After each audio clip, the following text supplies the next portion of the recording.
But enough of this palaver. Let's get the show on the road. Yes. Good morning, everyone. Hi.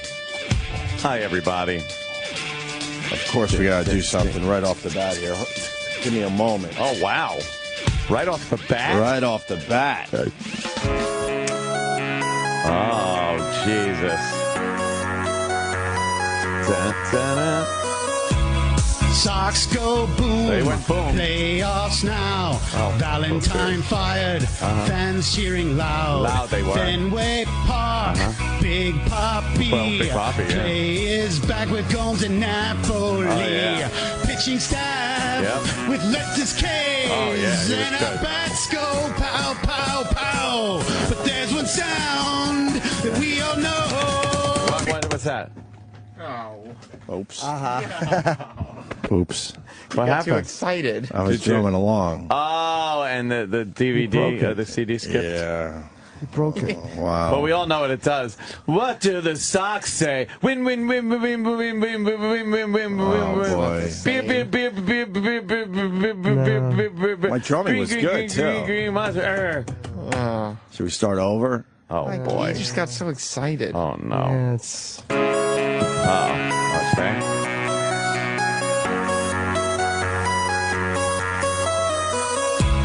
Sox go boom, playoffs now. Valentine fired, fans cheering loud. Fenway Park, Big Papi. Play is back with Gomes and Napoli. Pitching staff with Lettuce K's. And our bats go pow. No, stop. That's the part where I like to drum, though. No. Pow, pow. But there's one sound that we all We get so excited. know. What does the Sox say?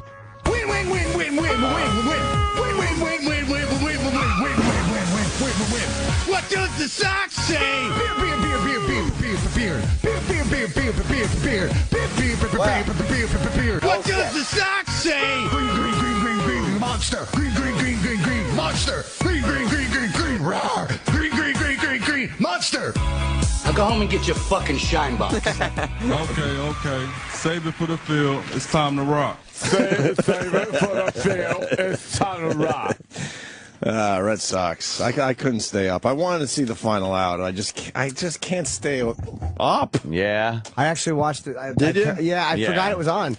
And then I saw on the Drudge Report, they said Boston is like close to clinching. I'm like, I got to watch the last couple of innings. Yeah. I saw the big rally, and they were up, 4-zip or something. I'm like, okay, this is done. I made it to the 5th inning, but I wanted to see the final out because it's the first time since 1918. It's kind of a cool little 1918, historical thing. Yeah, once they started really opening it up and just rallying, it was over. So I watched some other shit, and then toward the end, I had to tune in and watch the big, on-field celebration, I guess. Yeah, I guess. More than history. You see this What? this drunk kid that the news interviewed from Boston? Well, yeah, he's representing Boston. Yeah, this And perfectly. very accurately, too, because they were crazy. Well, what do you expect? This is what you're going to get. Exactly. That last out, what was that moment like when it actually happened? You have no idea. 1918, it wasn't the same. It wasn't the same. Talk about being here for this momentous occasion. This is history. These guys. This is history, and I'll tell you what, I was not alive during 1918, obviously, and this was more than fucking history. Just tell me a little bit more about what it was like in there when this happened. I've been alive since What did they think? 1988. These guys are wasted. This is the best time ever because I've been watching the Sox since '88. I haven't seen them win in Game 6 since now. Okay, Since you know now. what we gotta say? We we apologize for that. There's people on apologize. this side Do you have to who say more it? responsible ways than others. Our apologies for that. We try to do our best to not We're let so words like that. sorry. Who is bothered by the No word one. No one. fuck No at this one. point? No one. And if you are, whatever. A weirdo. Fuck those would be people that are bothered by hearing that. In that context. If you are, you don't interview drunk 20-year-olds Right. about the Red Sox winning. Right. If you're that sorry that the word fuck got out, you should have known not to put a mic in front of that Right. drunk. Yeah, odds are they're going to say fuck. Yeah. And you see their eyes, they're all glazed over. I wasn't around in 1918, but it was different then. And the Sox fucking blew it out of the water. Go Sox, go.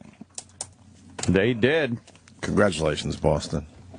Big They're not Papi. listening right now. Maybe they'll hear this on the replay because they're all sleepy. Big Papi got MVP, eh? God, he was an animal, right? Well, he was very clutch.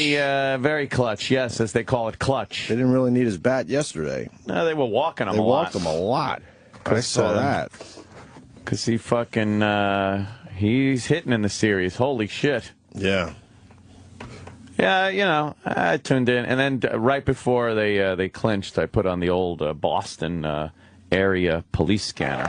Oh, did you? And man, it was like a military operation. They had so many cops, and they're talking about crowds that they move the crowd around. They divvy them up. Mm-hmm. It seems like if you're in the middle of just chaos, you'd think like, all right, the cops will just watch what's happening and make sure nothing bad really happens. Sure. But there's so much preemptive shit going on. They divvy up the crowd. They were saying like, all right, push that crowd over to this park area, and we'll close off these two streets. Make sure these two crowds don't link up. It was pretty cool impressive. to listen to. Yeah, They know what they're doing, man. And then a lot of arrests were going on for intoxication, and some vandalism and stuff. I guess they flipped over some cars. You know, that seems to be the thing to do. Well, when your team wins a championship, you got to do that. Got to flip a few cars Absolutely. over. You got to put them on fire. Yeah. You know, now that they got the World Series Cup, you know, you got to flip a car or two. World Series Cup here in Boston. Where is that clip, E-Rock? You know, as my tenure as mayor of this great city of Boston comes to a close, there goes the scurrying E-Rock down the hall to get the clip. Thumping away. He makes it look like he's running. When you demand something from him, you go, where's that clip? I can always feel him on this side of the wall running from that room. Yeah. He lumbers. He really lumbers heavily. A lumber. It's very heavy. It's a trotting. He trods. He trudges. He trudges. He trods. He lumbers. He lumbers. He's there you go. E-Rock. And no sports curse, finally. I finally had picked a winner. Oh, yeah. Boy, poor... I had some guarantees over the St. years Louis. that didn't come, through. Yeah. I got this one. I told you people. Yeah. Oh, we got it right here. The never die Red Sox to play in the third World Series the last We already have 9 years. It's right here. We're rooting hard to bring back Hope you enjoyed your trip. the World Series Cup to Boston like we did in 2004 and 2007. 2004, 2007. This Red Sox team plays with a lot of heart. Hot.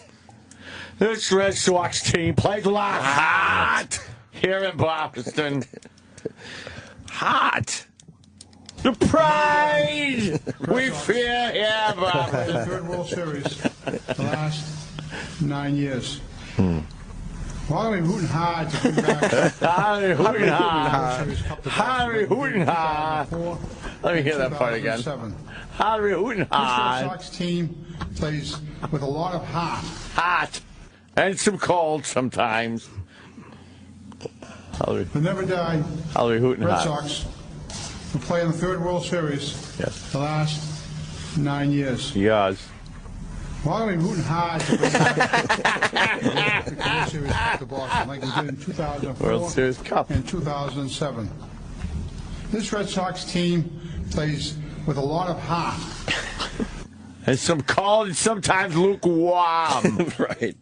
Oh, God. That means he's got to talk today, right? I hope so. It's got to happen. What does Menino say? That's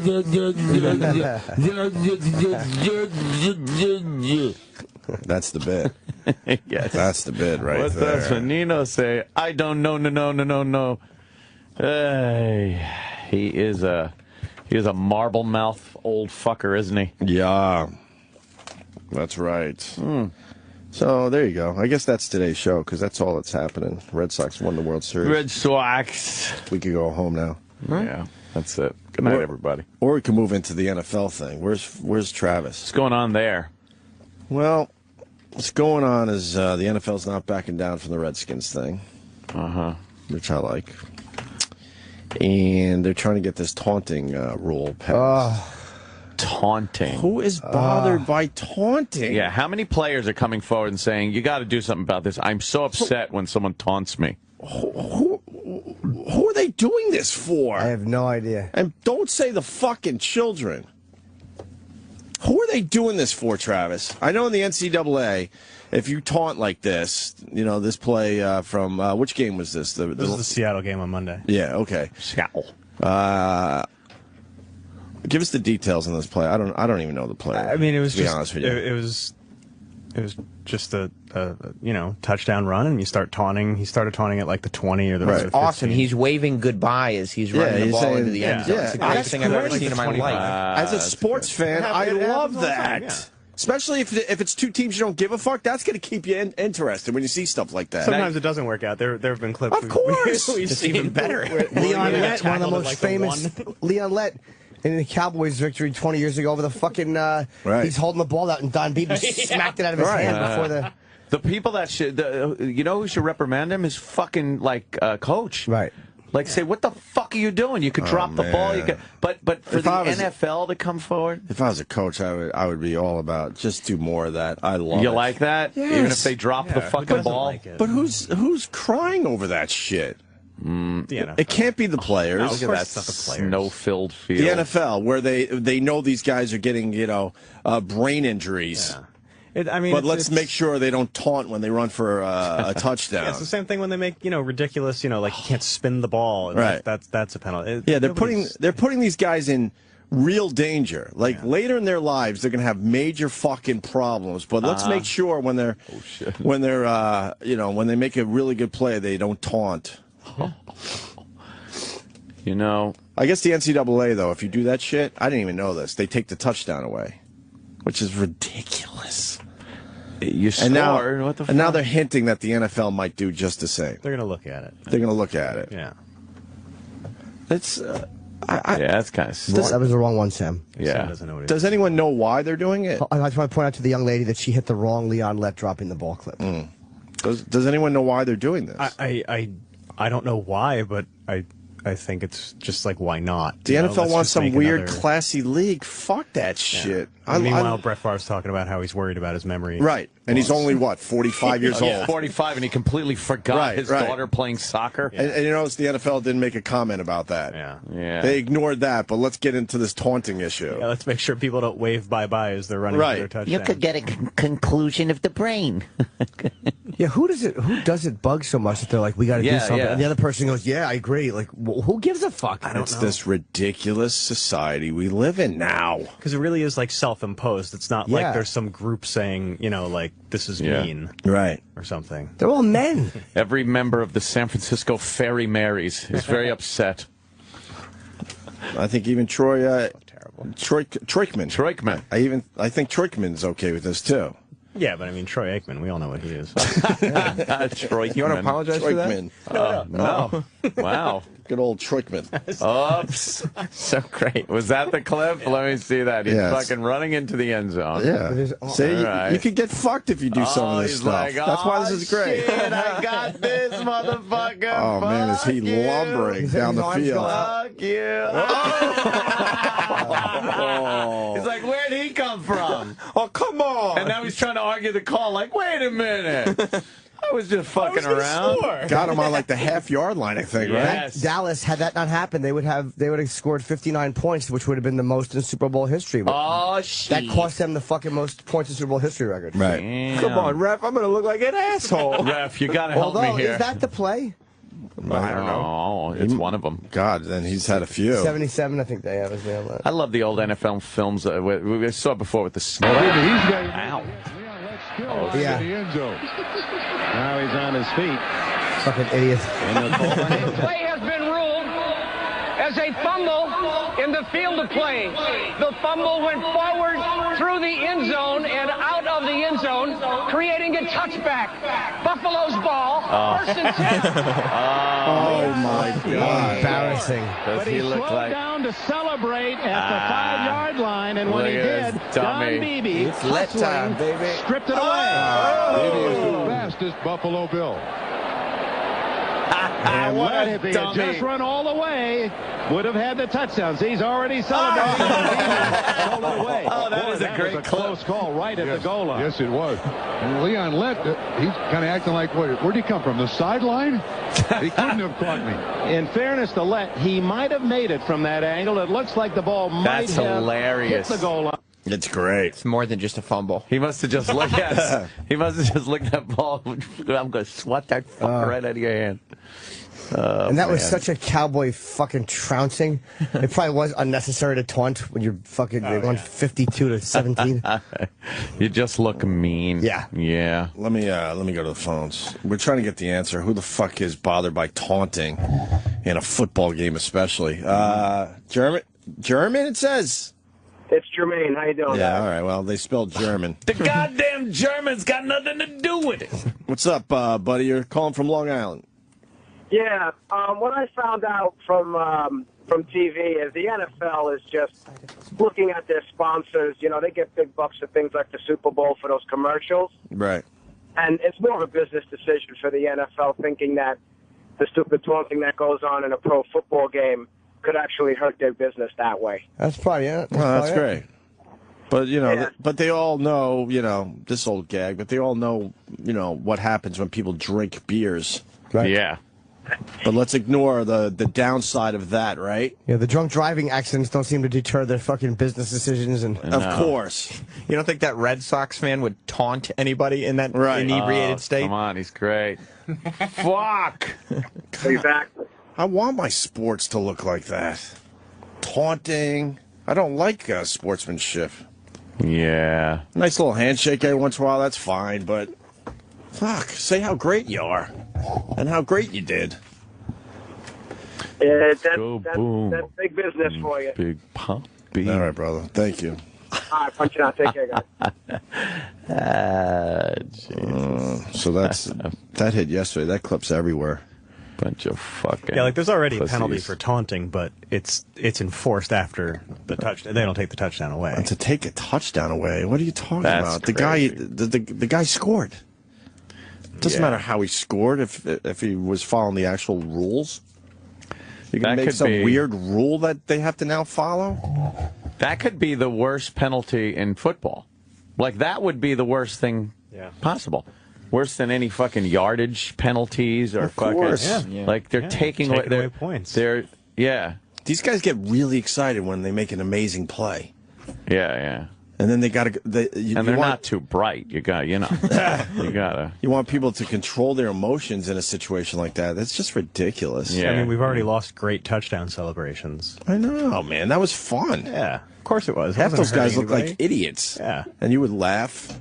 I think it's the fans excited. Like, fans are going nuts when somebody's about to score a touchdown. This guy agrees with the NFL. Come on. All right. Greg in Georgia, go ahead. Yes, I agree with the NFL. I think taunting is a form of bullying. And Bullying. There's no Bullying way. on the football field? I think he's right. That's like, yeah. Agree, Craig? I do. I like the taunting. I like to pretty much football fun. Ugh.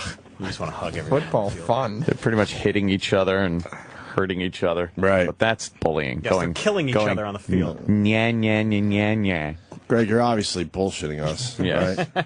no, one other thing. Oh, here it comes. Frankus. Your phone crapped out, guy. Oh, yeah, he's just fucking and punching out. But you punch out your fucking mother. No taunting before you get hit so hard you end up with brain damage later in life. That's why it's ridiculous.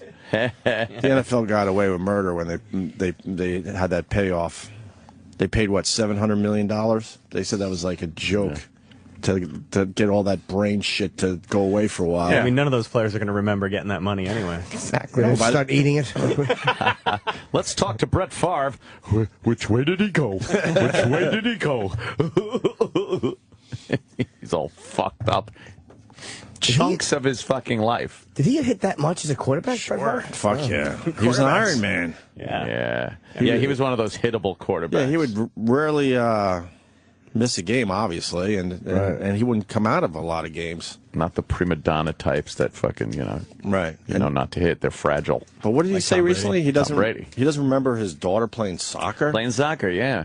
Yeah, he's like, I remember playing this sport or that. It's like, but that soccer thing, I remember like maybe one game. But in all fairness, but then I found out she was on a team and fucking played a shitload. In all fairness, it's soccer though. Yeah, really. Not that memorable. Yeah, maybe he's just blaming bad parenting. Girls soccer. Girls soccer, not memorable.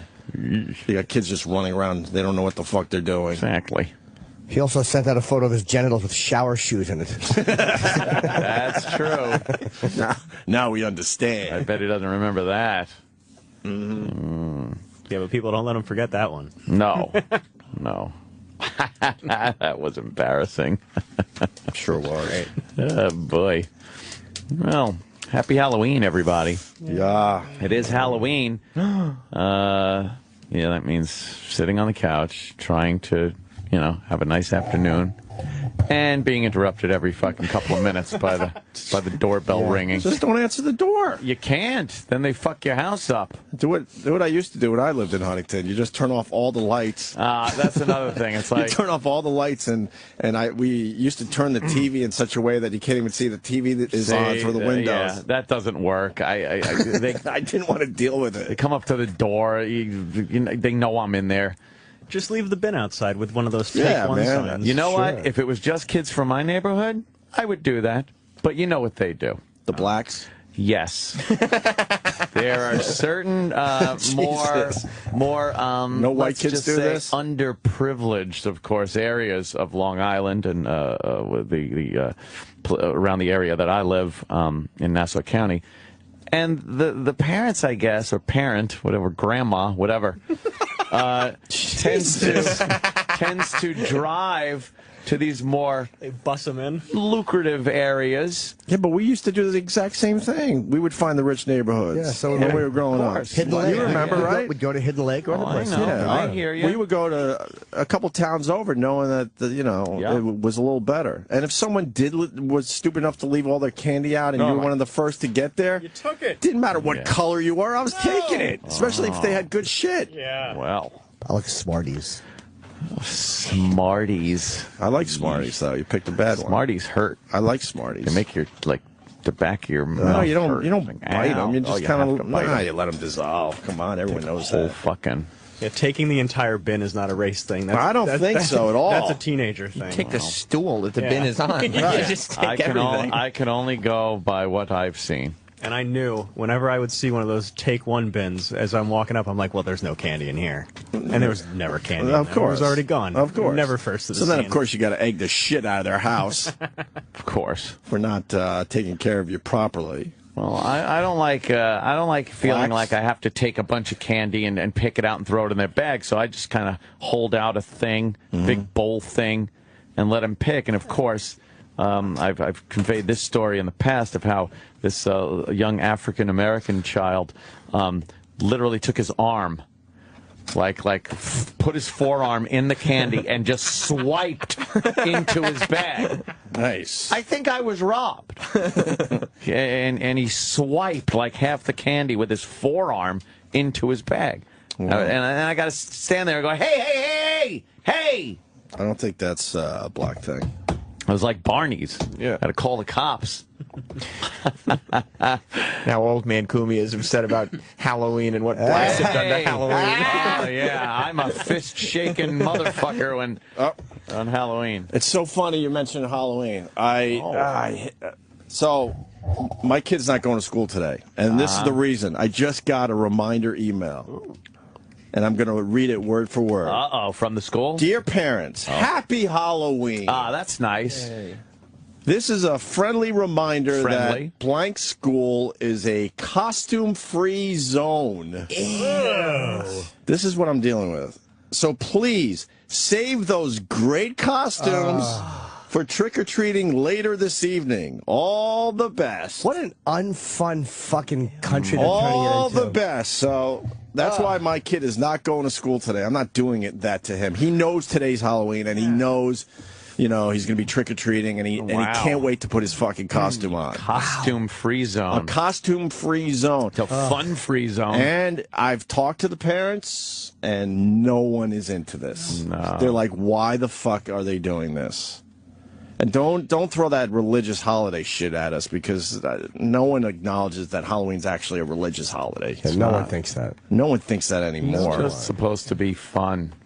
God, More they costume suck. controversy on the news. Oh, that's Pottery Barn, probably. Those cowards. What's this big problem? It looks like they were dressed up as the Jamaican bobsled team, yeah. Oh, the Pottery Barn had one where they had a sushi chef outfit, just the outfit that's a sushi chef, right? And one that was like a kimono, and they were called racist by an Asian American group, so they discontinued them. Of course they did.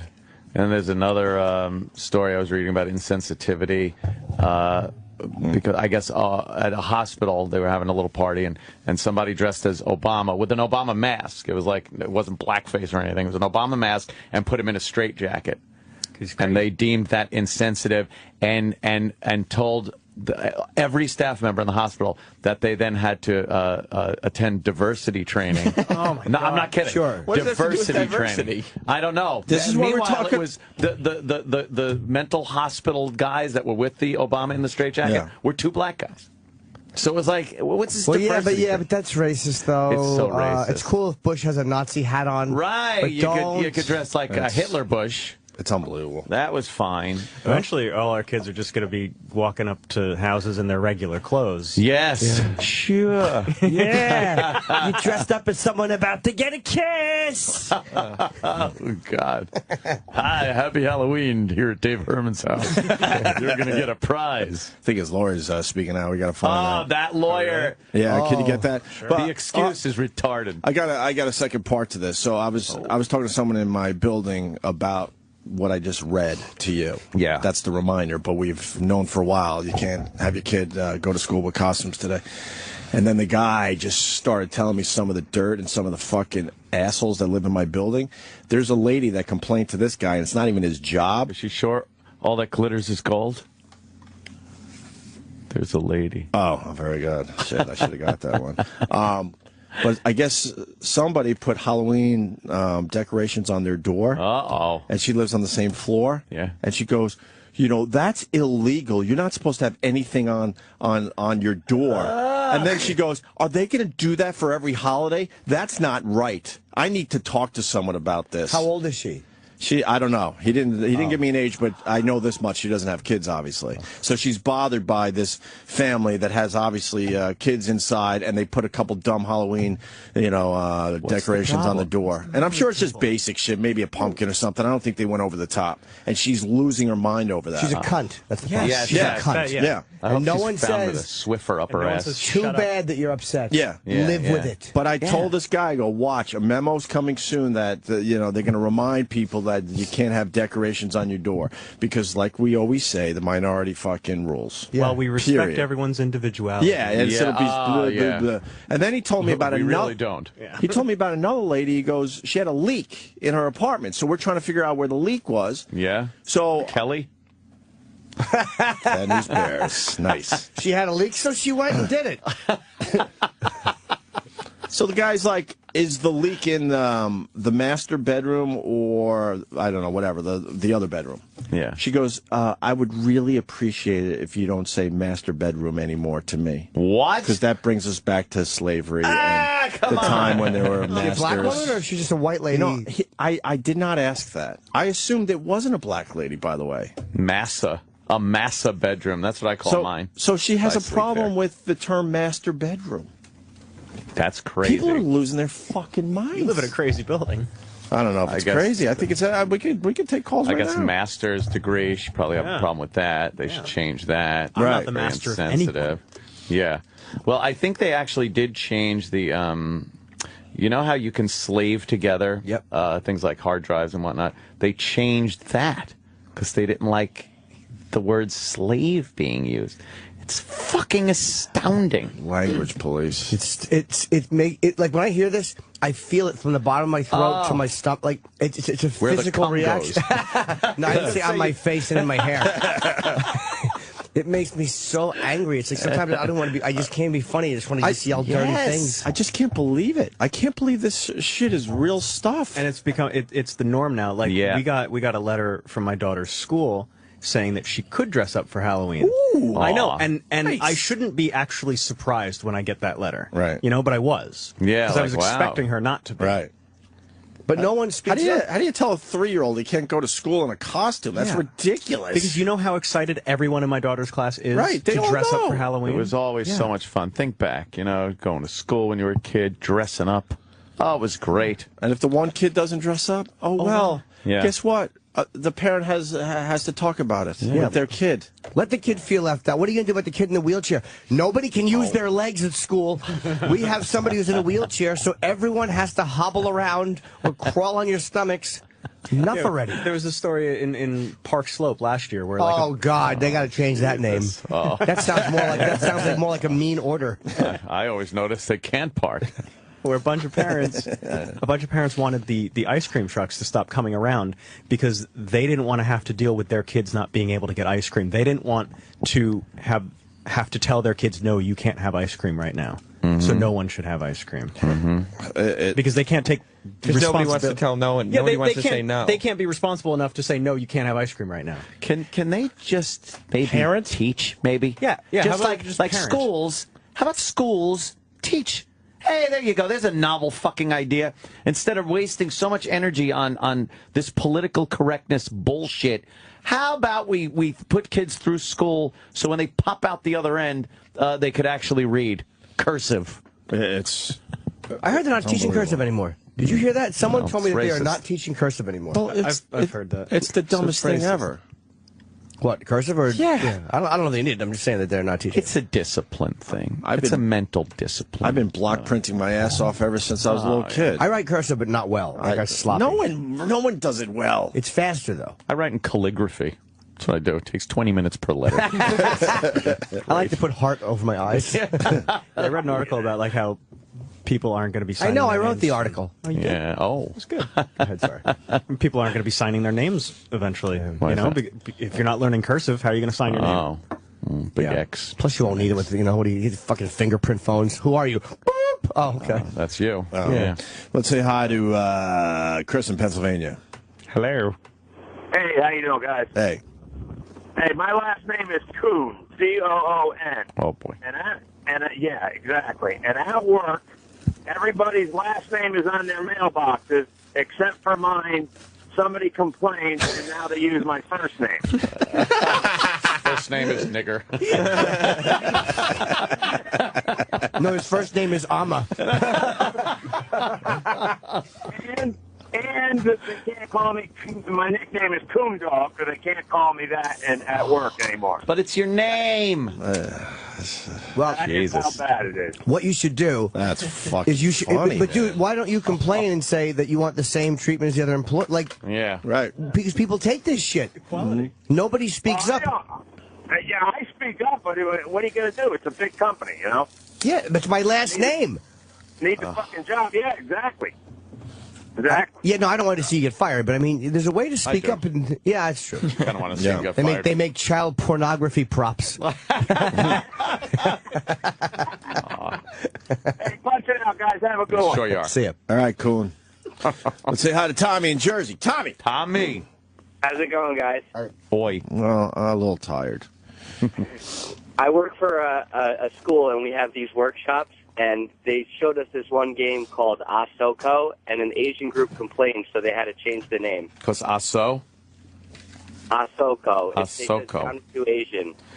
I don't understand it. You're just showing the world you're, like, weaker when you speak up about some of this shit. I said some of it because, maybe case-by-case basis, but you just show, like, you're a weak person. Yeah. I think it's bad for any group to be represented by somebody that presents himself as so oversensitive and weak and they can't handle it. Right. It's attention seeking. It's people feeling a little powerful in a moment. Right. It's Look at all me. self-interest and self-serving and insincere shit. Doug in New York, what's up? You're happy that kids can't wear costumes at school? Absolutely. Why? Because I remember as a kid, I would wear a costume, and if my costume wasn't as nice, You know, kids are a bunch of jerks. So, screw it. No costume. I don't want these kids to have any fun at all. I love banning this stuff. I go to the meetings with the other parents, and there's always a parent like you, Opie, who's like, let the kids have this thing, let them have fun. I'm like, no fun, nothing. No cell phones, no costumes, no Well, are you kidding or are you serious? Of course he's kidding. I'm absolutely serious. So are you just coming from a baby boy, I'm jealous that they have what I don't point of view? I bet. About half of it, yeah. Because I'm like, school is work. I don't want them to do anything. I want them to sit there. I don't believe you. You're bullshit. You're bullshit. Yeah, you got to do a better job with Only because somebody who's that much of a twat wouldn't say it that way. They would give themselves other reasons. And plus, if you're that way with your own kid, then what a cunt you are. Yeah, what an asshole. You got your own kid in there and you're taking out your fucking child. I didn't get what I wanted vengeance on him. I don't believe this guy. Yeah. Nah. Wow. Master bedroom, though. Oh, it's and endless. decorations on a lousy door. Who cares? Nobody has the discussion. Fuck. As soon as you open your apartment door, there you go. You don't have to deal with the rest of the world. Right. So who gives a fuck? You're in a building, so you're pretty isolated to begin with. But that little voice, where everybody would go, that guy's an asshole. That person is now, oh, we're sorry. Like, everyone just is afraid of controversy or any conflict. Like, Pottery Barn is embarrassing to pull those. What happened? I don't even know. 2 costumes, not at all races. One is a sushi chef. And it had, like, the Japanese flag on it or whatever. It's a costume representing that. And one's a kimono or whatever. And the Asian group complained, and they pulled them. They're banning all kinds of workplaces all over the place. They're banning any type of ethnic costumes, so you can't. And then I heard like cowboys and Indians, like the Indian one you could say maybe, but why the cowboy? Your cowboy is not based on color or race or ethnicity. It's an identity. It's not a race. I don't know what they want. They want a bunch of fucking because nobody has the fucking discussion for real. They just go, why are we doing that? And they go, well, we think it's best. Oh, okay. Everyone's afraid of standing out in a negative way and being ostracized. I don't want to be the racist. Because we've all watched people have their careers and their lives ruined over being called racist or insensitive. I'm glad I just checked my Twitter. Kingston Pete, who's a good guy on Twitter, he writes, it's Black and Orange Day at my kid's school today. Oh, is that what they call it? They're not even calling it Halloween. Oh, you know what today is? That's not happening. You know what today is at Sirius XM? What? It's the October Fall Gathering. No, it isn't. At 1 o'clock. Where? Here. Lobby. Stop in the lobby. Let me find the actual wording. Why not Halloween? So it's happening right here in front of our eyes. Why? Why isn't it called Halloween? It's just... They canceled the day because you're acknowledging it is Halloween. You're just changing the name and then it makes it okay? All right. October employee gathering. Come celebrate candy, the fall, and the company. Oh, my God. It's happening right here in front of our eyes. You are invited, and that's not everybody. This is for me. You are invited to an employee gathering on Thursday, October 31st. Come have a quick bite and Halloween treats. Oh, no. Oh, they said Halloween treats. Halloween treats. Uh-huh. All right. It's not a Halloween party. They're just serving Halloween treats. Right. It's the October employee gathering. That's ridiculous. They'll have another employee gathering to celebrate the winter in December. Right. That's what they do. The winter gathering. Right. Oh, did you read the last line? Sam is fired.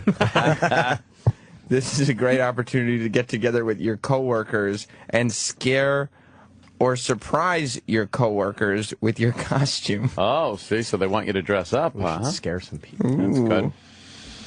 I saw a guy walking around with a Progeria Kid costume the other day. It's funny. That's very funny. Did we used to work with him? Yes. Yeah, I was. All right. Oh, I know who you're talking about. Of course. No. Remember him? Yeah, he's the oldest Progeria kid in the world. Yeah. Oh, come on. I'm just a regular kid. You know how easy that would be for him to be a Progeria kid for Oh, yeah. for the fall what? The fall the gathering. October employee gathering to celebrate fall candy and the company. The gathering of the Dillados.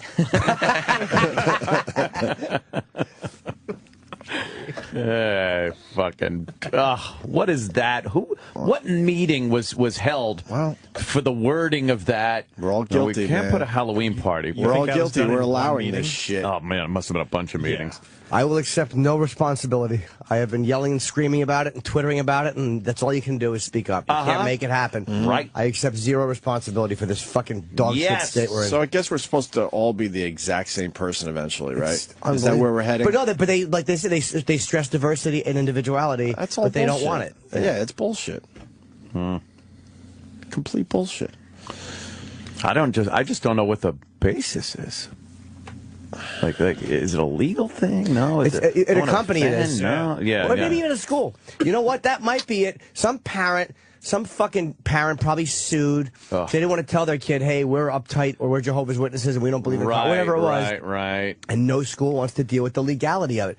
It all comes down to lawsuits and legal bullshit. You're right. That's the whole push of where we're going. Is legalities and nonsense by lawyers. Another guy, we don't have to go to him on the phone, but at his daughter's school, it's called a harvest party. Oh. A harvest party.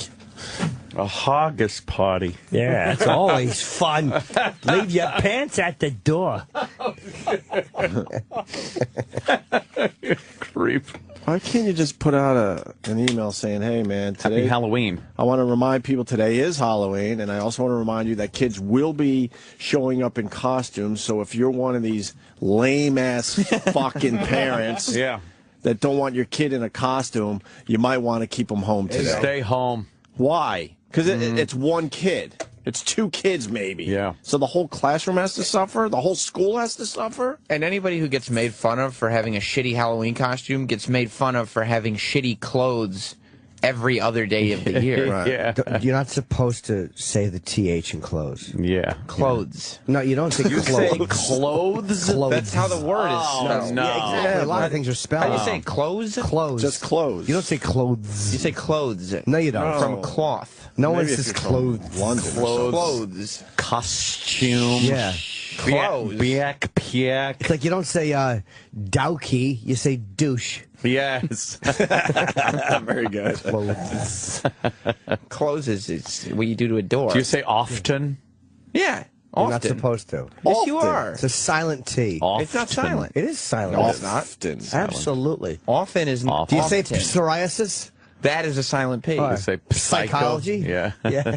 The T is not silent and often. How do you say human? Human. How should I say it? You should say it like Kirk. Newman. Yeah, some people don't Human. like to say human. Human or something like that. Yeah, they fuck it up a little bit. There's an H there that won't be ignored. Word. Hey, before we go to break, I just tweeted the picture of Pamela Anderson. What the fuck is going on? She decided to go for the pixie cut. It's all the rave with some of the young girls like herself. The young girls. Oh, boy. But all she had was her sex appeal. So what the fuck is she doing? Well, that's been appealing away over the fucking. It sure has over been the peeling years. away. Oof. You're right. She is. I swear, I thought I was in the paper for a second. Oh no! For a second, I'm like, oh wow, we're back in the paper. It's been a while. Where'd I And get I'm like, those that's big Pamela glasses? Anderson. Yeah, she looks like a boy. Yeah, it's weird. Big giant. It's horrible. It's the sensible haircut we talk about, where something happens with you ladies and you just completely give up. That's a Miley Cyrus thing. She saw Miley Cyrus do it, and like that's young and it feels fresh and new.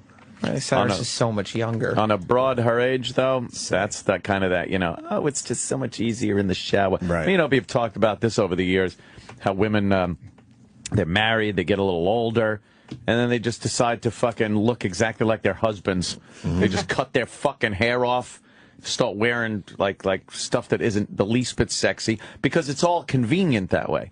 Oh, I'd rather wear some comfortable shoes and pants and, cut my hair short so I don't spend so much time in the shower. And then the guy turns around and goes, I'm married to my friend fucking Bob. I remember the bit. Of course. I like that bit. Yeah. Yeah, you got to keep trying. Oh, come on. Especially if you're married, you got to keep trying. And the you can't guys just do, assume too. that, I understand. You don't have to worry about shit anymore. The ladies get all mad at this. It's like, no, the guys have to also. You can't turn into a fat piece of shit. We just know what happens to the ladies. Yeah, That's yeah. our perspective. I'm sure the ladies could call up and give their perspective. You gotta stay in shape. You got to eat her pussy. You got to, be a good guy. But we all know they're chicken shits, and they don't call our show. The pussy is just the gateway to the ass, I say. Attaboy, Aunt. That's what I say to it, too. As I'm looking at pussy, I'll go, you're just the gateway to the ad. I point at it angrily. It's a gateway drug like pot. So there you go. Pamela Anderson in the paper today cut all her hair off. That's crazy. She's no kid anymore. You can't do that. No. Although the big wacky head of hair doesn't look good on an old broad either. What do you do? That big long head of gray hair. Do a little in between. Put a reggae hat on. I like Yeah, a there old you go. white lady in a reggae hat. You like it like fucking Sway? Yeah, yes. Wear a big Sway Jiffy Pop hat. How do they keep their heads up? I don't know. I've always wondered that. That is kind of like, whoa. That's a lot of weight after a while, I think. Has anyone ever seen Sway without his hat on? No. Did he wear his hat when he was interviewing Obama? Obama? Yeah. Oh, yeah. That's his look, yeah. Yeah. It's kind of disrespectful, isn't it? No, not if it's your look. No? Not if it's Sway. Really? You're not in a church. He's an entertainer. It's What weird. if you're in the KKK and you wear your hood? Well, you should be able to answer that. See, there you go. He did. He's wearing his fucking... Yeah, but he put a stylish one on. Yeah, but you shouldn't be able to wear that hat. He's in the fucking White House. We cut his shit. He used to, like... Wow. That used to be his hair. Jesus. You know, his hat. His head looks like Alien head. Like from Alien. With that big hat. That's so funny, the way things end up. And now we just see him walking down the hall, wave, hey, Sway, how you doing? Yeah, Sway's cool. Yeah. Sway. I remember when they Sway's brought one him of the on. cool ones here. When they brought him on MTV initially, it was like, what the fuck? Because you had Kurt Loder, and it's like, I'm Kurt Loder, here's the MTV news. Loder. And then it'd be like, yeah, I'm Sway! Here's the shit that's going down, nigga! It was like, what the fuck? But it worked. He's really respected, too. Oh, absolutely. He's been on MTV forever. I like Sway. He's a good guy. He's still on, right? Yeah. How long has he been on? Since we were in high school. Yeah. 15 years at least. Oh, wow. Damn. Okay. Since we were all in high school, you're right. Yeah, I No, remember. I meant we, like No, me you and said we. Travis. It's about time you admit it. That was the we. I'd be like, God damn, I got to get out of gym early because I want to catch Sway. That's right. What? Is that what you would know. say? We were seniors. You guys were freshmen. What? That's right. But we I weren't remember. all in high school when I remember Sway hit MTV. bullying you guys. You guys are out of your minds. Yeah. Like, You are. That was fucking... We got to take a break. I have one announcement. I don't know if the Jocktober thing's going to happen today. what? And I'll tell you why. Because he's got to leave. I have to leave at like 7:20. I have an early shoot day today. Leave. I don't know. At least start it when we get back then? I'd love to Give him a start little it. taste. At least listen Today's to the last day of Jocktober, and on the last day of Jocktober, for the new fans of Jocktober, we beat the living shit out of We ourselves. turned it around on ourselves. Right. For something we did in the past. Let's start it when we come back. I do it. I got to hear a little Yeah, bit. it's fine. I'm trying. I'm going to miss it. Do we have to take a break? We have a new. No, I don't want you to miss it. That's why I'm. Just do it. Yeah, why not just do it? Huh? Fuck the break, then. No, because it could be at least an hour. Oh. Yeah, just It break could when be, Jim right? leaves. Oh, yeah. And I got an idea. Oh, okay. I'm thinking Have a maybe. Scott and Todd phone call about hilarious pranks. Oh, you know what? By Todd Pettengill. What? There's Funny pranks. Yeah, there's a bonus disc What? for Jocktober that we have to do before we do O&A. What is it? It's a Scott and Todd prank call that I've been saving. Wow. It's gold. Wow, you've been sitting on it? So why don't we do that next with Jimmy? And this is what I suggest, and I'm going to hate myself for suggesting this because we would have got away easy today. That you invite some of the boys in. Okay. For the beating. Okay. Well, that's true. So maybe we do it on Monday. Okay. We could. We're out of October, obviously, but who gives a fuck? Doesn't matter. But we'll wrap up Jocktober nice on Monday with some douchey audio from our past. I'd rather not rush it. And then some of the guys could come in and just, have their way with us. Colin, I'm sure nice. Bobby would love to be a part of it. It's a good idea. And of course, you got to get Rich Voss. So when it gets really ugly, then we could fucking attack him. Turn it around. Turn it around. When we can't handle it anymore, we'll go right after Rich Voss. Wait, John. Right. Yeah, the Todd Pettengill prank calls, though, are just different than we're used to hearing. Some good ones. Okay. I don't know what, I sort of know what you're getting at. I got it over here. Oh, you have it, though. there All it right, is. so we'll do it after the break. All right? Yeah. There's a thing, the new feature, though. Huh? This is called Craig's conundrums. Which is correct to say? The yolk of the egg is white, or the yolk of the egg are white? The yolk of the egg is white, or the yolk of the eggs are white? Shit about it. This is the Opie and Anthony Show. Opie and Anthony.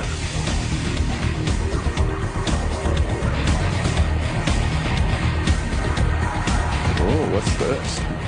Ding, ding, ding, ding, ding.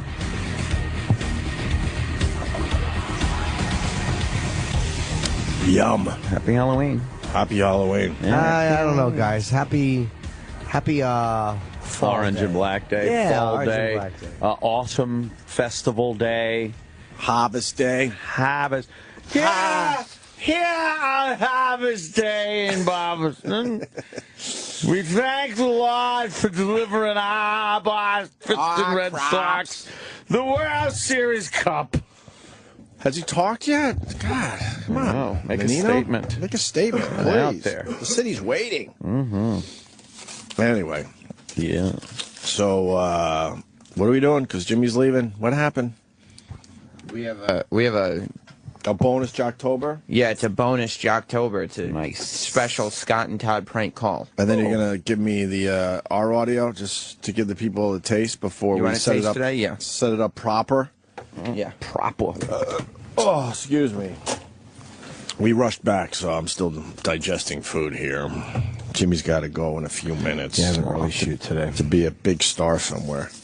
Mm-hmm. We never have to go anywhere, eh? No. No, we don't. We just never have to go anywhere anymore. What happened? I want to have to go somewhere. How cool would that be? No. Guys, I'd rather stay here till 10 and then go after. I wish you could, Jimmy. I hate leaving early. I You know. me. Yes. Wow, there's a lot of tracks on this bonus Jocktober. Ooh, nice. So what's going on here? Well, What's going on? This is some special Scott and Todd parodies. And, I mean, prank phone calls. Parodies? Phone scams. Phone scams. Yeah. That we didn't get to. You've been phone scammed again. Oh, it's great. But we have to make believe you didn't say parody? No, because I was getting confused with parody song. Is that it? Bullshit. Scott and Todd parody, Scott and Todd phone scam, Scott and Todd War of the Roses, Scott and Todd, whatever it is. Sam, you lying sack of shit. I don't lie. I'm an honest dude. Oh, man. You are. You look good unshaven. Thank you. Bobby the Kelly doesn't like that. Appreciate that. Doesn't like when he started growing fucking facial hair like a man. Like So what do we do? twink State. We just hit play. Just like Aerosmith says, just push play. That's So good. these are real phone scams from the Scott and Todd, the big show with Scott and Todd. Yeah? Oh, yeah. Okay.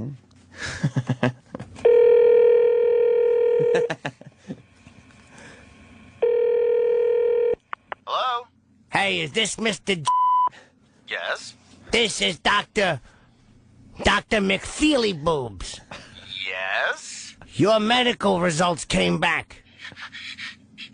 Yes? You have cancer of the testicles, brain, and lungs. What? Oh my God!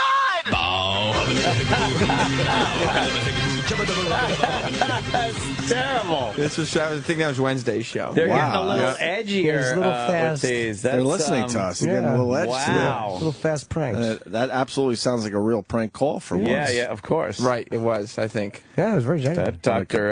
McFeely Boobs doesn't have a good bedside manner. Yeah, what a funny name. Phone side manner, I whatever. don't want to congratulate Troy Kwan for officially being back on our radio show. Oh, that was not. What? Why did No? he call Troy? Huh? You mean back on Scott and Todd show? Is that who we pranked? Yeah, I guess. Right. I hope everything's okay with his house. We have another prank call. Oh, yeah. Another phone scam. Oh, good. Yeah. Hello? Hello, is this Mrs. Yes? This is Professor Poppin' from the school. Yes? I got a call because a drunk driver hit your child and killed him. Oh my God!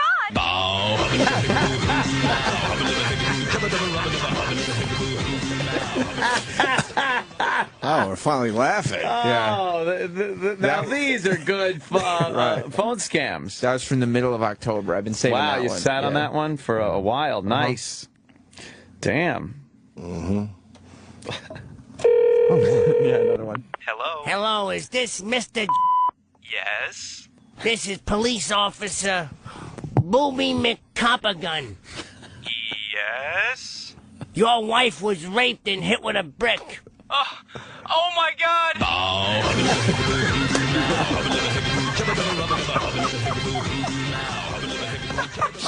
Jesus. Yeah, they've been mixing it up over at Scott Wow. Todd. I don't know. They're taking a whole new tack with this thing. It's amazing. It's like you want to make fun of them, but they've got a they're bit really of bringing edge it. to them. Yeah. Finally. We got one more. Oh, man. Oh, yeah. Yeah. Hello? Is this furniture store? Yes, it is. Put the manager on. Excuse me? Put the manager on, tough guy. Hold on. Hello? Yeah, this is Mr. Couch Potato Sofa Fuchs. Can I help you? Yeah, you can help me there, turkey. I bought a sofa, and my baby crawled on it, and it closed on him, and he died. Oh my God.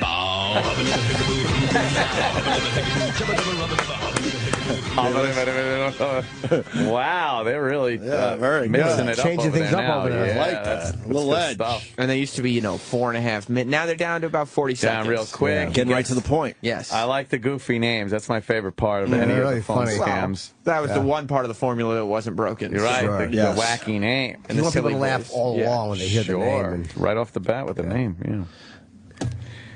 I know we're going to play some of our audio from the past just to give the people a taste and Jocktober, and then we're going to really do it on Monday when we can have some of the guys in to beat the shit out of us. Yeah.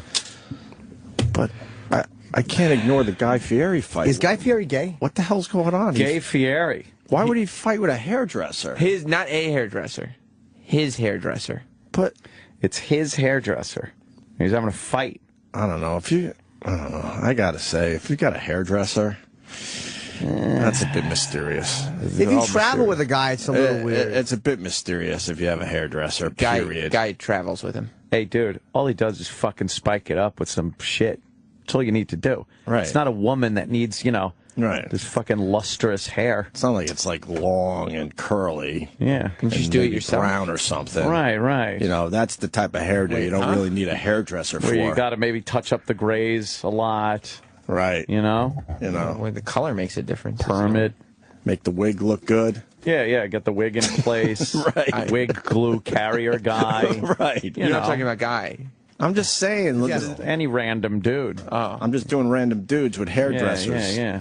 Which I always found it very strange. Yeah. But especially Guy Fieri, that's an easy do. Uh-huh. Because obviously he gives it that rock and roll color. Oh, yeah. And then it's up to Guy Fieri to just spike it out. But you're not why going would to you need a hairdresser for that? You don't need a hairdresser there to maybe touch up your color at a moment's notice. Right. Just go to your hairdresser with pictures of Smash Mouth.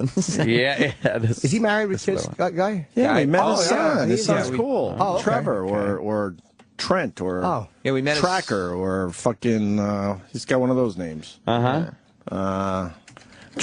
I don't know. All right, guys, I got to go. You're not going to hear the audio. No, I'll listen to it. You're not going to hear the audio. Oh, Jimmy. I'll listen to You it. want a little taste? Yeah, and I'm at the As you Beacon get your tomorrow stuff night together? with Dice. If you are so inclined, Yes. tickets are Yes. probably have about 80 tickets left. So That's it. Yeah, it's in good shape. If it wasn't the night after Halloween, we'd be sold. Oh my God. Yeah, but it will be sold out. That's Yeah, I great. hope And boobs are great. I don't care how old you are. Guys like looking at boobs. I'm sorry, ladies. Even gay guys like looking at boobs. Who's that? Mom. It's true. Huh? It reminds them of mom. Yeah, exactly. Who's that guy? Who's that guy? Shit. Why? Guys like looking at boobs. You know who I think that might be? What? I think that might be the Opster. Wait, I thought it was a chick. Oh my God. I thought I was, for some reason, I didn't remember the whole time where I was doing a radio with a girl partner. What happened? This lady's like, get over it, grow up. When I'm 60, I hope I continue to talk about boobs. When? IAF, what do you got? How old are you guys? I'm curious. Late 20s, why? Audio from 1997. Remember when I said I hate leaving early? Oh my God! 1997, late 20s. Late 20s. Why? That's about right. What are you fucking asking, lady? That's about right. You were younger than I am now in 1997. Yeah. Oh. Late 20s, man. Yep. That could be 26. They weren't going to hire. Hey, idiot! They weren't going to hire old guys at a station that's called the only station that really rocks. Yeah, so they hired 2 young mavericks from New York coming That's up. right. Up and comers. It's like radio prodigies. I can't do. I don't think I could do this. That's hilarious. I don't think I Please save it for me Monday. Yeah. I feel like you just brought in a girl with great big meaty pussy lips, Yeah, and she's and- showing them, and I have yep. to leave. And Wonderful. Anthony, how old are you? Yeah, I'm still in my teens, but you know, I'm with it. Bye, guys. Take it easy, Jimmy. So that's. I'll see you tomorrow. Yes. So that's going to be the end of Jocktober. We're going to do it on Monday. Yeah. Oh, is that a good one? Wow, what a taste. That's a taste. That's a taste. That's a good taste. It's I need mouthwash. No, it's. I don't remember that. I don't either. I have no recollection of fucking saying that. And this is going to be a special one because there's that taste. Yeah. And then I have, from that era, an Opie bit and an Anthony bit. Oh, God damn it. Oh, I hate these. Why do we do Jocktober? I know. We just got to survive one day out of the month. Oh, gosh. All right, so we'll do that on Monday. Monday. We'll wrap up Jocktober on Monday. Yeah. With this audio from the past. You're saying it's from 97? Yeah, when you guys were in your 20s? Late 20s. Late 20s. Yeah, late 20s. That's about right. That's not. You're out defensive, boy. too. Late 20s. Why? Why? Yeah, What's the matter? No follow-up questions, right? Yeah. Don't ask anything about year born or... Right. Why? What am I doing wrong where you don't believe I'm in my late 20s? Why? It's such late 20s, it's oozed right into the 30s. Oh, man. Why? So what's going on with Guy Fieri and this hairdresser? He got into a big fight with him, so I guess they were coming from San Francisco International Airport. San Francisco. Right. It has all the hairdresser, features. All of them. He's just traveling with his hairdresser from San Francisco, and they're drinking on the plane, supposedly. They were drinking, and they used a car service Commercial to flight. take them home. It appears to be that way, but I'm not positive. This is all alleged, I guess. Man, I do have a guy that cuts my hair. I can't imagine a scenario where I'm going to be punching it out with the guy. Yeah, that's ridiculous. Well, can you come up with a scenario where you would be punching out the guy that cut your hair? No. Roland is saying that he thinks it was a private plane. Okay. Uh-oh. Which is even more like... Private's plane. Private's plane where you can show your privates. Show your privates. Yeah. Other men can touch them. So then I guess they ended up getting into a fight, and I think Guy Fieri is in this car. Okay. And the hairdresser's outside of it. Okay. So here's the... Who taped this? Just a passerby? The paps. The what? Oh, the paparazzi. Paparazzi. The paparazzi was following him? Well, they were right outside the airport, so it was probably like, Okay. how the paparazzi chill at the airports waiting for celebs to come into town. Celeb. I'm going to watch this cold. I actually didn't click on this one. I haven't seen it yet either. Yeah. Okay. Fucking dickhead! You fucking dickhead! You're a fucking dickhead! You're a fucking dickhead! You fucking asshole! Fuck you! Fuck you! Fuck you! You fucking asshole! Fuck! Fuck you! Is that his hairdresser yelling? Yeah. Passionately. Oh, wow. Oh, man. So his hairdresser was very upset there, it seemed. What could he possibly be upset about? That is really upset. He was passionately upset at him. Yes. What did Guy Fieri go, hey, man, I'm going to save some money and go to Supercuts. I'm sorry. Oh. This dude, all I need to do is go to Supercuts. I don't need you. Yeah, I hear that he squirted some vodka down his throat with a squeeze bottle. Yeah. I could see where they would be pissed off then. Sam Roberts comment? I could understand the... Sam didn't act like a little bitch. No. Well, Damn. kind of. I got an apology. But not I a didn't- full-out bitch, but you're a little bitchy. Could I hear him again? I want to hear this impassioned fuck you from his hairdresser. Guy Fieri's hairdresser. Why is he still... Fucking dickhead! You fucking dickhead! You're a fucking dickhead! You're a fucking dickhead! You fucking asshole! Fuck you! Fuck you! Fuck you! You fucking asshole! Fuck you! That is something very personal. Yeah, and then he runs away going, ah! He's like, yeah. Did you hear Guy Fieri with an ow? Ow. Ow. Ow. Ow. That's like it sounds like a betrayal. Yes, a betrayal. That sounds like a betrayal. That isn't like, Maybe you know, stiffed him on a tip or something, guys. Come on. Yeah. On a private plane that they were flying together. He probably stiffed him. He probably did his hair He probably did while they were stiff him. flying, and he said, you know what? Oh, boy. Not going to tip you as much. That doesn't sound like, hey, I left my fucking conditioner in the hotel room, so I'm not going to be able to condition my hair. Fuck you, you dickhead! Fuck you! Even Guy saying, I'm going to start using another hairdresser wouldn't have that kind of reaction. No. What is TMZ saying? What is TMZ saying? Do this. Nothing yet. No? Any speculating? A rep from Guy tells TMZ, a bunch of guys were messing around. Things got a little out of hand, but they're all good now. A bunch of guys. It's always rock and roll. You know, what is that rock and roll covering up? You know what happens when guys talk about chicks? That's right. They get mad at each other. We're talking about chicks. Hey, Harvey, never see dudes being dudes before? Right.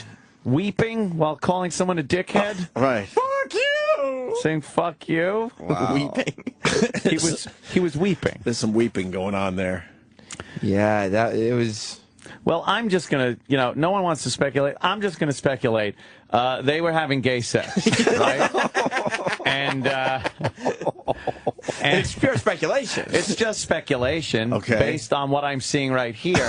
I can put together that they have been homosexual lovers for years. Right. So you're saying that's the kind of fight that somebody would get into after somebody says, I no longer want to have gay sex with you. Because I'm now having gay sex with another man.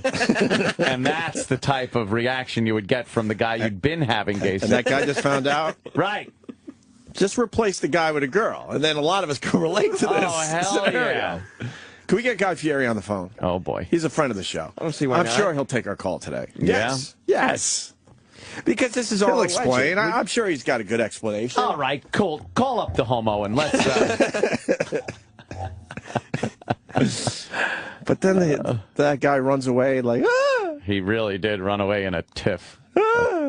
A huff, that's right. Can we hear it Had a again? tiff. Well, he ran off like he was drunk and just found out his gay lover told him he was having gay sex with another man. With another man. That's Right. how he ran, I'm saying. Yes. Let's hear this again. Fucking dickhead! You fucking dickhead! You're a fucking dickhead! You're a fucking dickhead! You fucking asshole! Fuck you! Oh, boy. Fuck you! Fuck you! You fucking asshole! Fuck! Fuck you! This is voice. And then Guy Fieri slams the door. That's telling, too. Yes. Yeah. Yeah. Like, I can't believe I trust this fucking asshole. I can't believe we've been having gay sex for so long, and he runs off like that at the airport. That's a very interesting theory you present, Ann. I didn't even... It's just my theory, but I'm basing it on my own personal assessment of the video. I don't know, but I mean, that's what I say. Justin Stengel just texted, one theory, maybe he lost his comb. He could have. That would get a hairdresser very upset. That's his job. True. Although, this sounds more emotional, and I think the gay sex theory has more emotion in it than the comb theory does. It does. You would get that high-pitched kind of a crying, sounding like a bitch girlfriend sound. Well, let's get Guy on the phone to Let's get Guy. straighten this shit. I mean, to give his side of the story. Yeah, probably don't want to say straighten it out. Right. It's nothing to do with this situation. So in your theory, then, Yeah, my theory. would you think that since that guy is a little more whiny, a little more submissive even, Right. that Guy would be the top? Guy, based on this video, Guy is the top. Yes. This guy has spent their entire gay relationship together as the sloppy party bottom. Yes. Oh. He's the guy that needs the towel after they're done. Oh, wow. Yeah. Because he gives it to him good. Oh, you know what? Based on my speculation of this video, from what I've seen, yes, I am coming up with a theory. Yes. Not based in fact, just my theory based on this. Guy comes all over this guy. Yes. Well, a lot of tweets coming in. Oh. guy's barber. It's a hairdresser. A barber. Sounds like Jill Nicolini, Bernie Anthony stuff. Oh, boy. Sounds like Boogie Nights just came in. And what was that based on, right? Betrayal? A sexual relationship between heterosexuals. Well, right. But betrayal. The word there is betrayal. And what? Supposedly they were drinking all night long on a plane. Oh, boy. Yeah. Drinking, private plane. With your hairdresser. Fuck. Who, when he gets upset, gets real whiny and bitchy. Oh, man. Oh, yeah. Little Boogie Nights. Yeah. Yeah. Come on, faster. Faster. Fucking jerk it. Look, I can't do it with you talking. Shut up. Nice. This is rock and roll, so a guy would be into this. Rock and roll. Yeah, something tells me, just based on my own theory of the video we just watched, that the whiny, cryy guy just got ditched, just got dumped by his gay lover of at least 6 months, if not longer. 6 months. That's a relationship anger. That isn't just some whore anger, a one-night stand, let's say, anger. You fucking dickhead! You're a fucking dickhead! You're a fucking dickhead! You fucking asshole! Fuck you! Fuck you! Fuck you! You fucking asshole! Fuck you! Listen to that. Fuck! Yeah, there's a problem. Can we play Right Said Fred over this, too? Oh, God. A little Right Said Fred. You got some Right Said Fred, maybe? I'm too sexy for my shirt. See how it sounds with some Right Said Fred. All right, let's play it again. Yeah. Try to figure this out. Yeah, we're going to try to figure this one out. Yeah. Fucking dickhead! You fucking dickhead! You're a fucking dickhead! You're a fucking dickhead! You fucking asshole! Fuck you! Fuck you! Fuck you! You fucking asshole! Fuck you! Yeah. See, I think he was suggesting, I think Guy was suggesting, oh, no, I mean, the hairdresser was probably suggesting, based on my own theory. Speculation. Was speculating. He got a little out of his zone as a hairdresser and started getting into Guy's zone as a cook. Guy didn't like it. Because that guy suggested a new steak dish called meat spin. Yeah, and he wanted to demonstrate it for Guy, and Guy wasn't into it at that moment. He's in a fucking limo. He just got off the plane. He's drinking. So keep it for the house. He wanted to give him a tube steak sandwich. Exactly. Right, I understand. Yes. And fuck you! And then he goes, why isn't Guy calling our show? Where's I Guy? don't know. Man, when he needs to promote, he's right there. Oh, rocking and rolling. He's got to do one for us today. Explain this shit. Come Apparently on. we're getting no answer from him. No answer? What? Damn. Wow. So you're not saying, you don't think one night stand here? No. I'm not thinking one night stand. I'm thinking personally, based on my own assessment of this situation, long-term relationship. Something tells me That went bad during the flight? Yeah. Not only in cooking does Guy Fieri like to leave the bone in. You know what I mean? Right? Right. Yes. Right. Yes. Just juvenile. And then he just tries to say it's just guys being guys. You understand? We've gone on a lot of road trips, right? Up with the guys, the comics. We had What? we had the tour, right? Sure. Was there any moment where any of the comics maybe was leaning in one of the vehicles, crying, yelling "fuck you"? Not really. Yeah. I was thinking of Bob Kelly when he broke his knee. But these are Even guys. that wasn't as bad as the Guy Fieri. Those are Guy moments, and he wasn't angry at anybody. Right. I'm just thinking of someone that was crying out. That's the only one I can think of that ever happened. But what's Guy's quote again? Well, Guy's people. Guy's people. They reached out to TMZ. Yep. They said, hey, TMZ. Hey. Bunch of guys were messing around. Things got a little out of hand, but they're all good now. It's all good now. As he pranced away. Screaming. From Guy Fieri. I've been in some situations over the years, fights and whatnot, but I've never pranced away going, Isn't it more like, you motherfucker? Yeah. I'm coming to get you. You dickhead. You dickhead. Fuck you. The hairdresser's name is Ariel Ramirez. Uh-oh. That's mysterious. Uh-oh. That is mysterious. I don't know. I don't get that hairdresser thing. You think it's the whole thing? It's just a lot of mystery surrounding it. Look, you know, Carlos Danger. When we're on TV once every 5 years, sure, we'll get someone to fool around with the hair a little bit. Make sure we look TV ready. Sure. But to have someone doing your hair on a regular basis, that's just fucking, that's mysterious. That's not guy shit. No. And I mean, just guy shit, just being a guy. Mm-hmm. Yeah. It really isn't. Isn't that a little coincidental, too, his first name? Guy. Hey, what are you into? You know what? Guy. Yeah. Replace one of the letters and you know what you get. I do. Oh, my God. I do. All right, yeah, let's play it over this music. Okay. All right, let me Wait, you know what? No, to be fair, because guys are guys, man.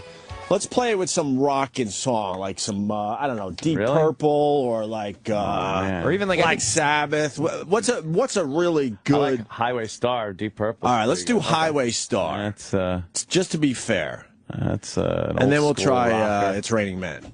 Yeah. Because we're trying to figure this shit out. Yeah, maybe we're not hearing it in the proper context. Right. You're right. Yeah. So let's hear this. Deep Purple. Yeah, this is a guy's song. Yeah. All right, now play it. Fucking dickhead! You fucking dickhead! You're a fucking dickhead! You're fucking dickhead! You fucking asshole! Fuck you! Fuck you! Fuck you! You fucking asshole! Fuck you! Yeah. Rocks.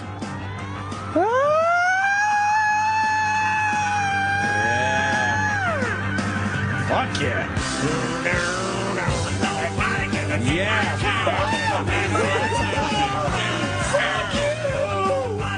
Now, this is a very fast beat. If guy is thrusting to the music. I was just thinking, if you want to tear up another man's ass, right, you play this. You know. Yeah. Thrust. Yeah, go guy. Thrust. I forgot we were talking about Guy Fieri. This song is so fucking good. Turn it up.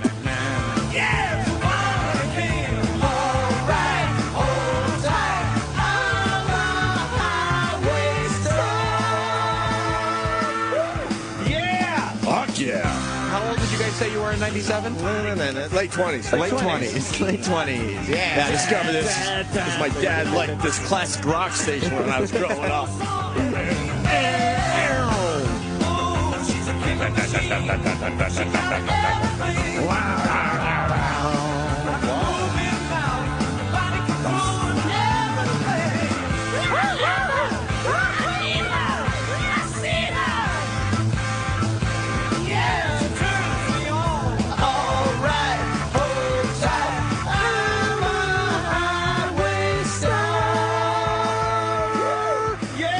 We got a box of shit that just entered the studio.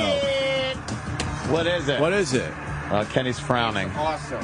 Why is it awesome? Hell? It's like Why is Kenny frowning? What happened? bunch of Three-page letter. cereal? A 3-page letter. What is that? Oh man, Fruit Brute. All right. Count Chocula. Blueberry. Oh my God. Lucky Charms. I love the Lucky Charms. I'll sign the Lucky Charms. Hey, there's a Star Wars pen inside. I want that. Why do we got Count Chocula? What's going on? Blueberry. Why all the cereal? We got like 12 boxes of cereal. How many? 1, 2, 3. Chocolate marshmallow. What is that one? Oh no! Someone give us a That's bunch that ghetto ass cereal in a bag. That is cereal in a bag. Just says ghetto. 1, poor 2, kid 3, cereal. 4, 5, Yeah, 6, it's poor 7, kid 8, cereal, 9, right. 10. About 12 boxes of cereal. Mama can't afford the box. What kind of cereal? It's all the monster cereal. So it's Blueberry and Count Chocula and Frankenberry and Fruity Yummy Mummy. Fruit Brute too. And Fruit Brute, yeah. Fruit Brute's like the wolf. Do they have any man. peanut butter in there? No peanut butter. Fruit Brute. I heard that was the nickname for a celebrity chef. Oh my no. God! I don't You remember didn't which go one. there. I don't know which one. Oh my! It's a 3-page letter that's typed out. For what? Who wants to read The this? cereal thing? Happy Halloween, Opie, Anthony, and Jim. I'm offended. Love you. Love the show. Of course you do. Every year at Halloween, General Mills re-releases the monster cereals, Count Chocula, Frankenberry, and Admiral Mills. Blueberry, Admiral Mills. for a limited time. This year, they've also resurrected two long-requested perennial favorites that have been retired from the lineup for decades. Fruit Brute, formerly Fruit Brute. What? It is still Fruit Brute. Yeah, it just doesn't have that weird line over the... Why? What? Formerly Fruit Brute? Fruit Brute, formerly Fruit Brute, he writes. All right. And Fruity Yummy Mummy. Too much fanfare. I do believe Eric Stoltz was eating Fruit Brute in Pulp Fiction when John Travolta called him. Remember he was watching TV and eating cereal? I think that's right. I think right. he was eating Fruit Brute. Okay. Yeah. What is Fruit Brute? A little trivia for you. Which one's Fruit Brute? This is it. It's cherry It's flavored. Artificial cherry flavor frosted cereal with spooky fun marshmallows. Sounds delicious. I don't remember Fruit Brute. Well, I know Sam glommed 2 boxes already. It wasn't I addressed to know. him. He's pulling them out of there. Sam. Yeah, it's all right. You get last dibs. Oh, man. You want he Fruit wants Brute? Count Chocula. What'd you Boy, grab? you like Count Chocula, Love huh? Count Chocula. Yeah, huh? Well, all right. What Hold about on. Iraq? Cereal eater, Iraq? Let me read. I still got 20 minutes to read. Oh, right. That's true. I forgot about that. Those of us who are children of the 80s and 70s even. I guess he's older than us. I remember, like, Frankenberry commercials and Count Chocula. Yeah. Look forward to their annual appearance with great nostalgia and childlike delight as we seek to re-experience ever so briefly one of the joys of our childhood. That's the first paragraph of a 3-page letter. But when we, as adults, taste one or all of our favorite monster cereals of yesteryear, the reaction is almost always the same. They don't taste like I remember them. Oh, man. I remember loving these as a kid. I guess my tastes have changed. I don't enjoy these like I did when I was younger. Do people really think this hard about cereal? No. No. Thank you. Most adults who have this experience, upon tasting the modern-day incarnations of the monster cereals, keep it to themselves and just forget about Because it. they've taken out all those delicious carcinogens that we used to gobble up as children. And forget about it. I cannot. I will not. Wow. Capital letters. I can't. I won't. It is my intention to cry foul, expose General Mills' deception in attempting to pass off these cheapened versions and call upon them to restore the monster cereals to their original former glory. Oh, I have no idea. What is this deception I speak of, good sirs? Yeah. One simple word. Corn. Corn syrup instead of sugar? When the monster cereals were first introduced in the 70s, the primary grain ingredient was oats, actually oat flour. Oh. Creating a delicious cereal with a perfect texture for accompaniment by marshmallow bits. Think flavored versions of Lucky Charms. Obviously, the government's in this conspiracy to change our childhood cereals. Thank you for your service. Regardless of which flavor was your favorite, the original oat-based versions had a texture and mouth feel that made the cereal delicious. Does this guy have anything more important to do than talk about? Ready? Oh, boy. Page 2. Fast forward to the 21st century, and General Mills has placed profit above quality and quietly altered the recipe, replacing the oat flour with a much cheaper, both in cost and quality, and more prolific grain, corn. Oh. Anyone else noticing my reading's gotten a lot better since having kids? You don't do that with no mistakes. Thank you, Sam. I have to read a lot nowadays. Getting that fucking muscle back working. The corn-based incarnations of the monster cereals taste nothing like their namesakes from days gone by, and only serve to sully the memory of the oat-based originals by having a texture not unlike shellacked styrofoam. Wow. What? General Mills' deception runs even deeper, as they also released the corn-based monster cereals this year in retro packaging from the 70s and 80s, available exclusively at Target. What branch of the military is General Mills in?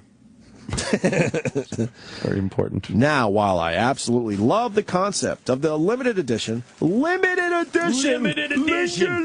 Get your Lucky Charms box in its original packaging.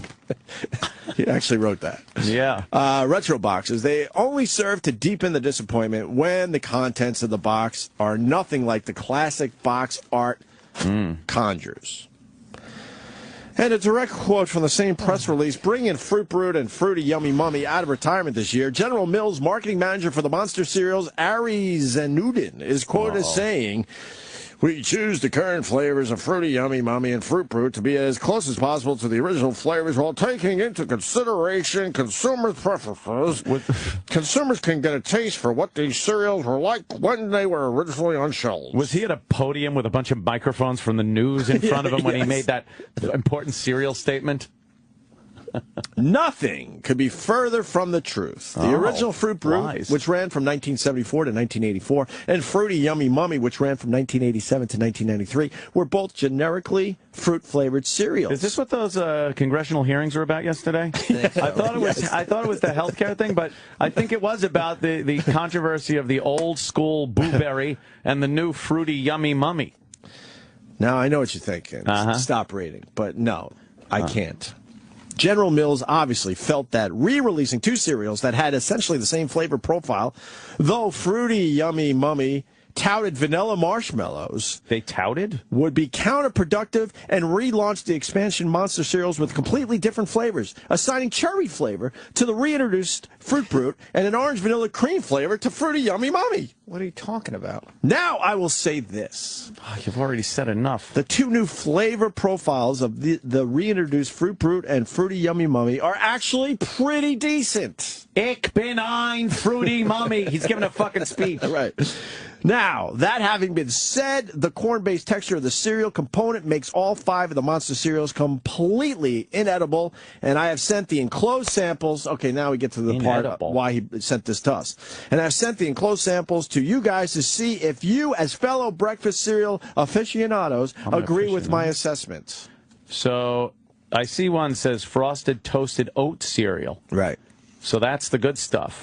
I guess. Yeah, we're with Kellogg's. We're not with General Mills. Oh, shit. I'm over here now. Yeah. With Kellogg's. You may also be wondering why there are 2 additional cereals included with the monster cereals. I was fucking... That was really getting to me. Well, you're going to get the answer right now.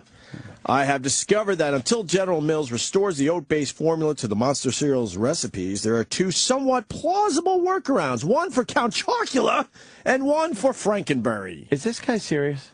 Yeah. A workaround. Another cereal company, Malt O'Meal, makes a competing product to Lucky Charms called Marshmallow Mateys. Oh, that's the poor kids. Matey. Let me look at Marshmallow Mateys. Looks like cat food. It looks horrendous. Yeah, it comes in a big... Who the fuck would buy that? Poor kids. This guy, yeah, that's ghetto food right there. That's what the poor, underprivileged children have to eat. They have EBT cards? Yeah. That's what you buy with them. They have a chocolate version that, while partially corn-based, also contains enough oat flour to answer, though not completely resolve, the texture issue. This is as close to the flavor and texture of the original Count Chocula as one can presently get. Maybe it tastes better when you put water on it, because that's how they eat it in the ghetto, too. They eat their cereal with water. Milk goes bad. Poor bastards. Literally, poor bastards. I guess I lived in the ghetto then. Yeah. Did you do water? Yeah, when you ran out of milk. I remember Mommy coming home with whole milk, motherfuckers. Or there was just enough milk to get a little like moisture in your bowl, and then you have to fucking add the water so you dampen can it eat up properly. a little bit. Yeah. An approximation of Frankenberry can be achieved by replacing the milk in a bowl of Lucky Charms with a bottle of strawberry Nesquik, which I'm sure the interns can procure for you. He's bossing around the interns. Page 3. Page 3 is not as long as the other 2. Thank God. Holy shit. If you really want to simulate Count Chocula and Frankenberry, you could take these alternatives one step further by swapping out the marshmallows in the chocolate Marshmallow Mateys and Lucky Charms with their monster-shaped counterparts from boxes of Count Chocula and Frankenberry. This guy's a fucking psychopath. Or better yet, have the interns do it for you. I do believe he's a serial killer. Like that one, Opster. Like Good it. one. Good one. That's what I want. He writes like one. I want the fucking interns picking things out of the cereal and mixing it up so I could then eat it. I am beyond. Maybe Jackie and Sydney, but yes, I am beyond disappointed in General Mills for their short-sightedness here. My 3.5-year-old daughter, Quinn, who incidentally, Ope, was born the same week as your son. Oh, boy. Loves Creepy. Halloween and asked me to buy the Halloween cereal when we go shopping, and dejectedly wants to know why I won't. The kid won't know. Buy the fucking cereal for the kid. It's delicious. Don't take your dumb fucking hang-up psychopath OCD and put it on your kid. Do you think cereal tasted better in the 70s? Yeah, yeah. Don't worry. You pour out this stupid cereal to your kid, they're going to love it. He's going to explain. Thank you. Jesus. Thank you. Why are you jumping ahead? He's going to I'm explain sorry. why he refuses to buy the cereals for his kid. All right. I can't, in good conscience, allow my child to think that this is what a quality cereal should taste like. Holy fuck. Because never having experienced it in the 70s or 80s, she has nothing to compare it to. That's true. But can he do the same experiments that he wants us to do? I guess, but who has that kind of time? Yeah. So not only can I not enjoy the monster cereals, I can't share the fun with my kid either. Wow. Yes, you can. I'd sue. My goal is simple. Here's the summary, people. My goal is simple: to motivate General Mills to eliminate the corn from the monster cereals and restore them to their former oat-based delicious glory. Yeah. I'd love to know what you guys think. I'd be happy to call into the show, or perhaps, schedule permitting, even stop by the studio to discuss this. Are you shitting me, dude? He wants to explain this live on the air. All the best, Keith, a.k.a. Cereal guy. Jimmy's Apple consultant. So Jimmy Oh, wow. works with this guy. All right, this guy's a psycho. I killed a box of Count Chocula like a week ago. It was delicious. It's fine, wasn't it? It was awesome. Well, my kid the other day, and people thought I set it up for a good photo op, the fucking assholes on Twitter, poured out my latest box of Lucky Charms. Oh, it wasn't man. set up, See? you cunts. And let me tell so you. can I take the box of Lucky Charms? please? Maybe, Thank you. maybe a kid didn't like the Lucky Charms because they fucking Weren't oat-based they're or, not or oat-based. corn-based or what? Thank you. Wow. Jesus, Sam. Yeah, this arm on me. What? This arm on me. I can't control it sometimes. Yeah, you got quite an arm. So now what? Cereal throwing arm. Now what? Now what? I'm going to take a dump. Eric, do you know anything about this cereal controversy? Who gives a shit? That could And that's be- coming from me. That could be the best way to wrap that whole thing up. Who gives a shit? Little Those two cereal cereals they bowling. brought back suck anyway. They're terrible. That's why they discontinued them in the 70s. People stopped buying them. Blueberry isn't even any good. What happened to Corey Feldman? Oh, boy. Why don't you bring it up? Show later. What? Why would you bring that up? Well, I see his book there. It's going to be on the after show, right? I don't know for sure because What happened to Corey Feldman? well, he was scheduled to do a morning show, Yeah. Uh-huh.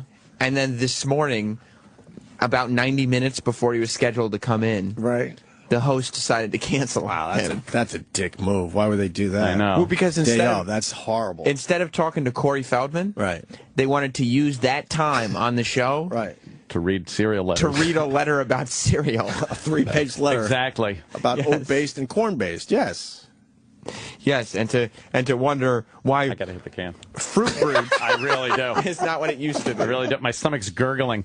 I think it was the fact that I drank vitamin water and Yeah. then took a V8. Sure. That well, doesn't mix well. I think it's break time anyway. Yeah. Try some chocolate marshmallow mateys. I'm going to try to sop it up with some mateys. What do you mean they're going for a Lucky Charms thing if they got chocolate in I there? know. It's not. That's Cocoa Pebbles and Lucky Charms mixed together. All right, go ahead. You can't do I that. got this, I think. All right. I got this for a You little bit. fucking tag team. I love I it. got this. Good. Open that up at least. The marshmallow made. marshmallow. Yeah, this is just getting poor kids filled up with sugar. Let me see that. Lucky Charms isn't even that good. Lucky Charms is delicious. Lucky Charms should just be marshmallows and take the rest of that shit out of it. No, man. It's a good combination. Just make kids diabetic. Yeah, it's a good combination of the two. Although my kid already figured it out and he just eats the marshmallows. He does? Yeah, he's not stupid. Look at His father might be stupid, but my kid's not stupid. Let me see that. There we go. Let me see the marshmallow mateys. I want to try them. That's a big bag of marshmallow mateys. It's supersized. What? It's supersized. What do you mean? That's the size of the bag. Supersized bag. Oh, really? Oh!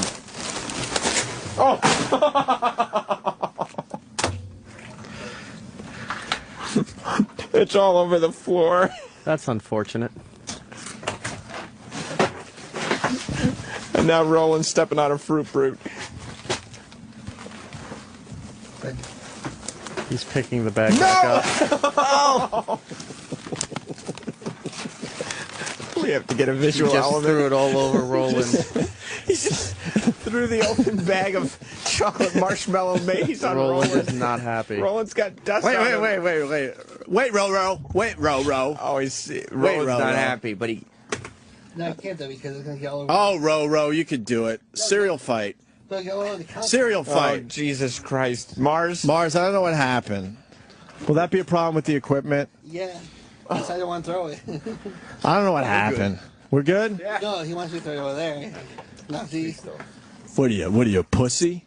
What are you, a pussy? Well, yes. What are you, a pussy? Dude, Yeah, he just... a huge vagina because I don't want What to are you, a pussy? He just threw a Yes. bag of cereal all over you. What are you, a pussy? Yes. Hey, You gonna just Roland. take that shit? Roland, do it for Corey. You got cereal dust all over I your know. shirt. or this is HR abuse of a Mexican.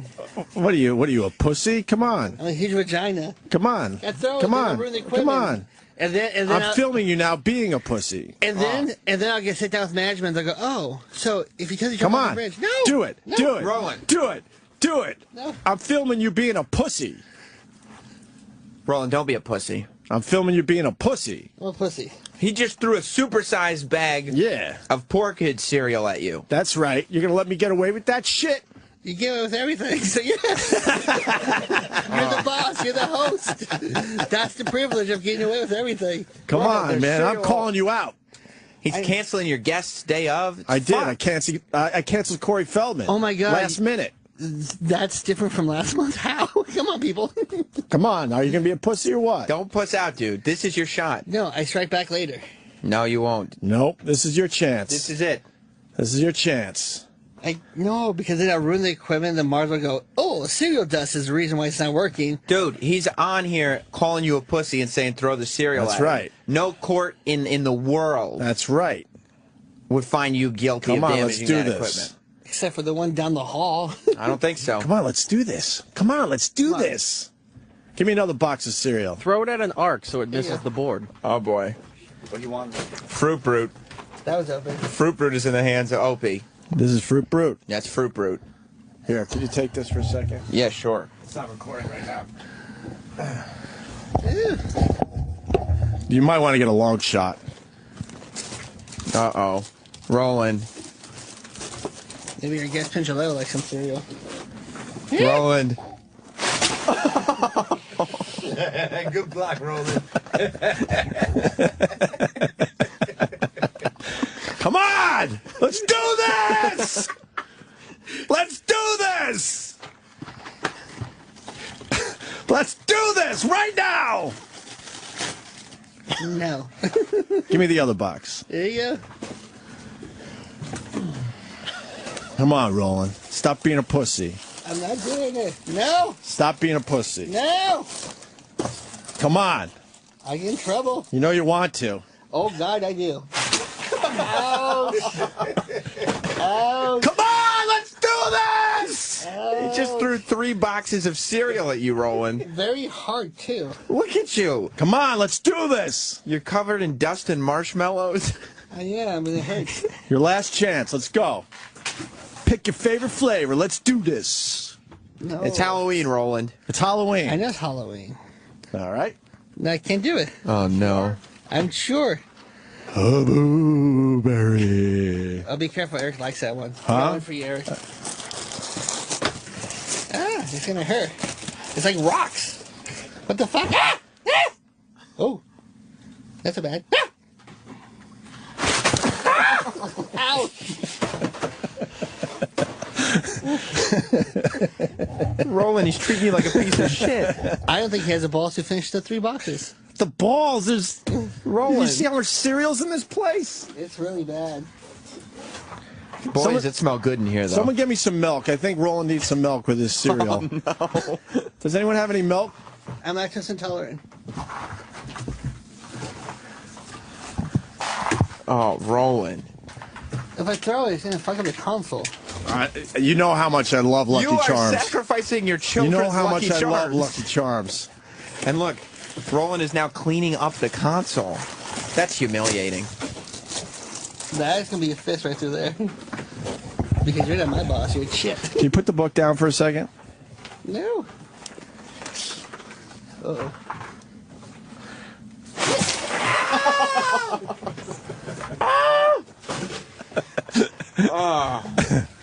Oh, there's cereal everywhere. I told Ann I got this.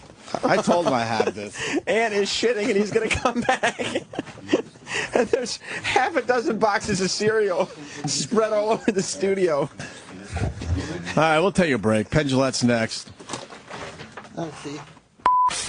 This is the Opie and Anthony Show.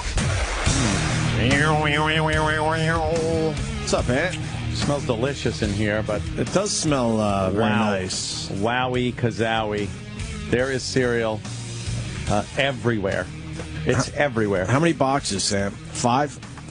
It was 5 boxes and then also the supersized bag of marshmallow mayonnaise. 6 boxes? The ghetto bag.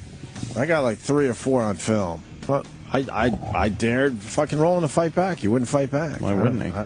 I don't know. I don't understand that. Wow. There is so much cereal. It's ridiculous. It's tracking out into the hall. No, don't track it into the hall. We can't help it. That's when I'm going to get in fucking trouble for this nonsense. Like, it's stuck to my... I got clumps Right. of grain and marshmallows on the bottom of my shoe.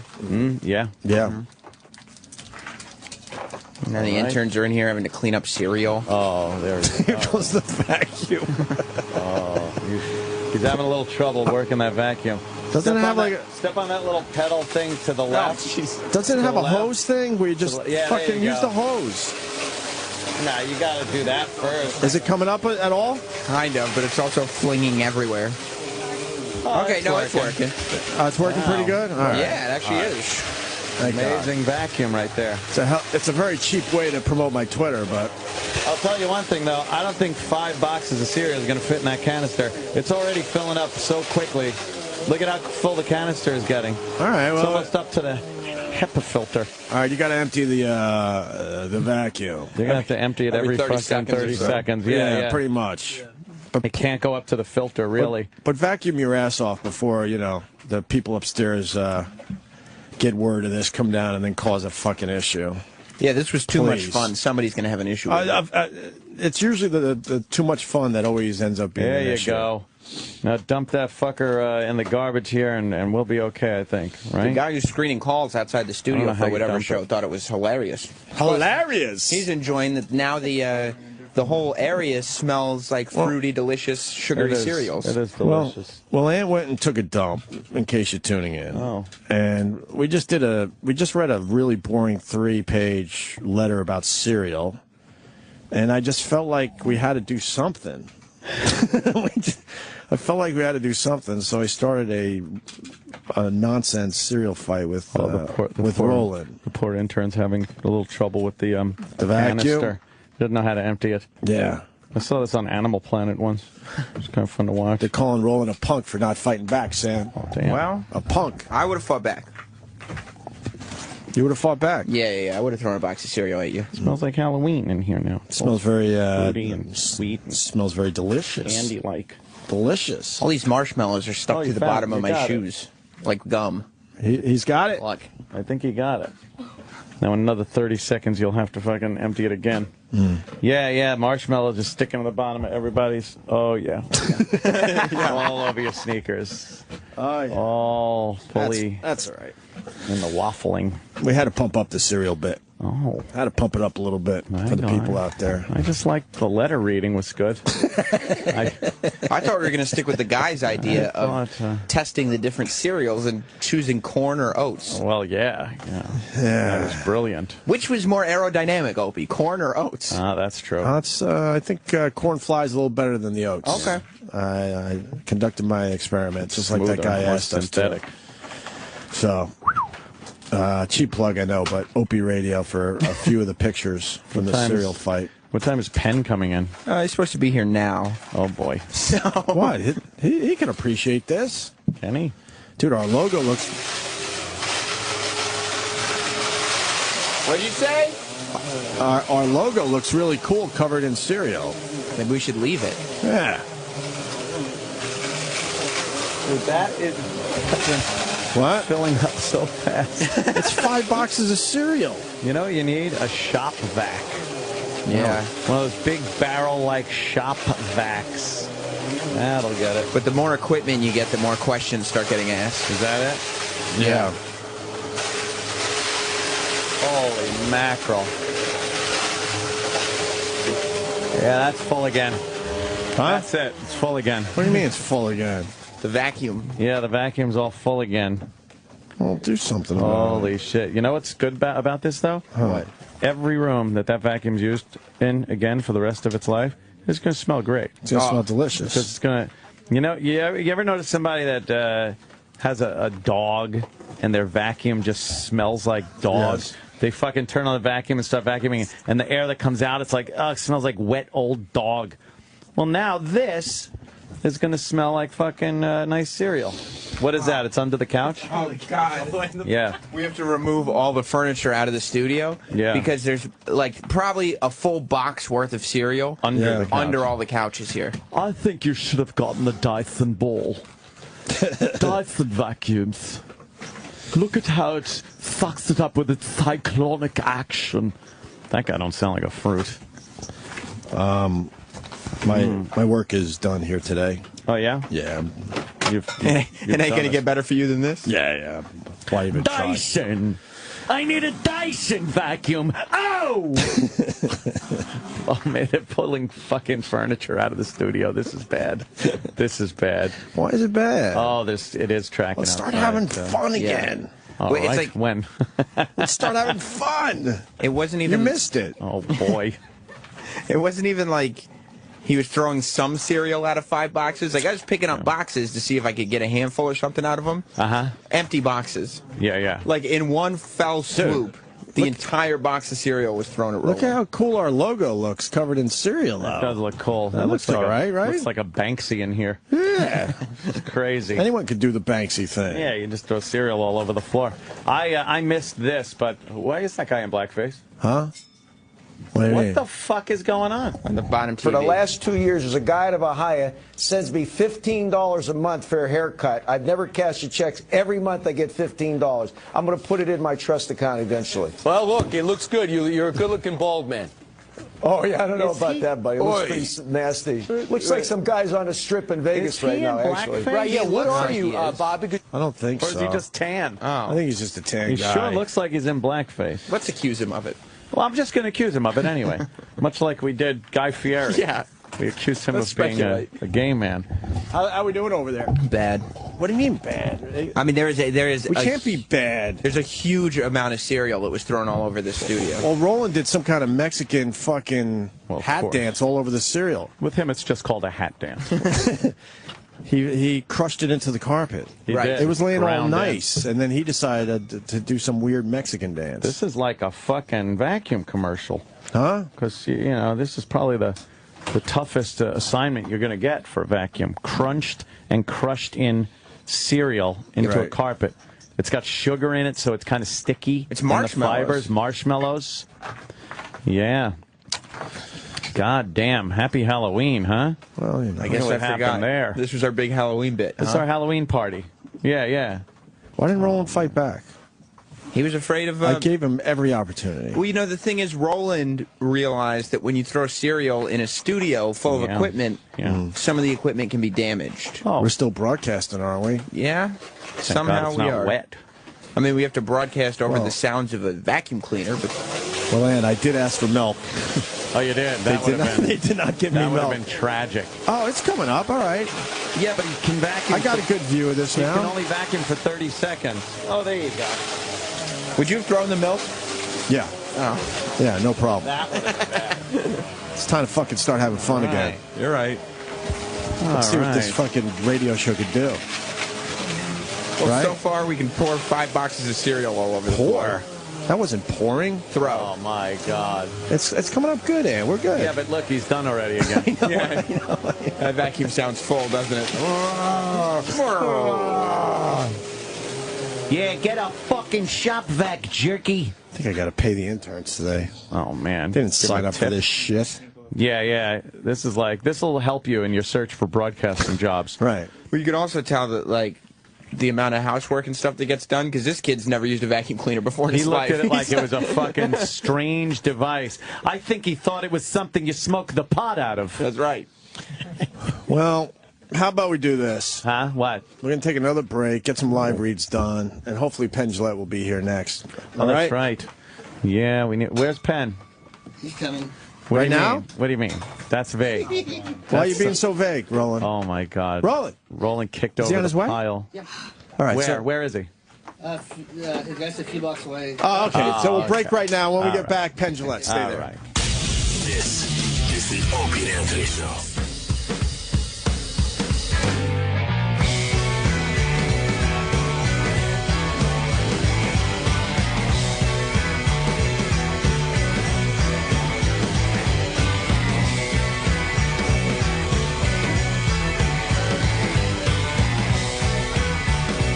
Got Penn Jillette outside the studio. Mr. Jillette, come on in. Yeah, Ah, there he is. Gesture. Come on in. Gesture. Give me that gesture. That's a good Come gesture, on right? in. Very good gesture. All right. How you doing? Come on in. I figure we're friends now, where you could just do Yeah. that We gesture can thing. certainly do All that. right. There was a little accident with some cereal, but it smells nice in here. Yeah, we Smells went. very nice. Give Yeah. a nice, We went old. nice pleasant funk. We Yes. went old school. Did a little shock jockery for Oh, everybody. that's good for you. Old That's school. good for you. Penn, and we Please got go this way. We got to start with the Celebrity Apprentice. We haven't talked to you since. I know, and what I heard. How the fuck do you lose to that guy? First of all, I tell you, have Trace on. He's a good guy. You'll have a good time. Didn't I tell you that? We ended up really liking him. Right, but totally like him to the point we pull you off. I go to that show, my show that night, and they go, I thought O&A liked you. And I go, yeah, we get along great. What was it? They go, well, they're telling Trace he's going to win, and fuck you. And I go, what? And I said, they didn't say his ice cream was better. No. Well, They said, well, they didn't say it was worse. I said, what's wrong with those fuckers? How long have I been your friend? How many times have I tickled your ball sack with my tongue? Penn. Wait, can I break this down for you? Okay, break it down. Your ice cream was way the fuck better. Way the fuck better. To the point I continued buying even when we didn't even have to buy it anymore. No one I was has still to buying discuss that. Nobody thinks. No one in the world thinks it's But quite better. honestly, your personal story wasn't as impressive as his. What's his personal story? He got shot in the heart and lived. We weren't competing on being in the wrong place when a bullet's being fired.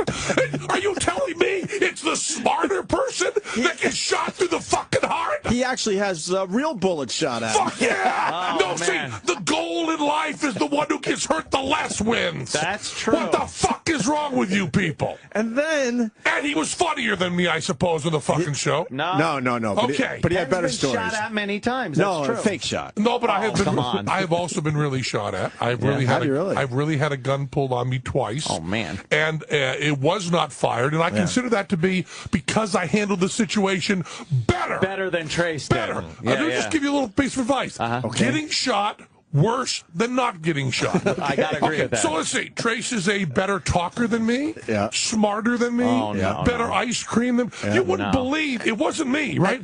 And I got really. Cause let me tell you this: in the Celebrity Apprentice world, you get sucked into that Scrooge McDuck fucking wacko shit. You get sucked into it and you believe it, right? Yes. So the final thing is coming down. I come on, do my buddies. They're really supportive. I'm feeling great, right? Great. I go to do a show and wherever the fuck it was, New Jersey, right? And I'm feeling pretty good about myself. Sure. And I'm out signing autographs after the show. Like 1,000 people want to sign my autograph. Nice. And guy number 5 goes, man, O&A sold you out. And I go, what do you mean? They go, oh, they were saying that Trace should win. Trace was the winner. Oh, my I went, God.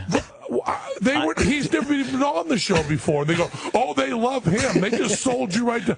And so I go, okay, well, this guy's a nut, right? Because you get nuts, yes, sure, right? of course you all get nuts. Sign another 10, 15 autographs. Whoa, did you hear O&A? Oh, no. What do you mean I hear O&A? No, they sure love Trace, man. They were sucking his dick. Okay. You bunch of fucking rats out there is what you are. Okay, let me just bring the whole thing Just to an misunderstanding. end. Yeah. Take all the jokes out and everything. Okay. We finished signing, about 1,000 people. Yeah. I'm standing there. We sign outside. Yeah. 1,000 people have left. I'm standing there picking up my markers, picking up my water. Glenn comes over. Glenn goes, you okay? And I go, I'm a little bummed. It's stupid, but I'm a little bummed. Oh, He says, what, why? And I go, well, I heard that like O&A were saying that Trey should win.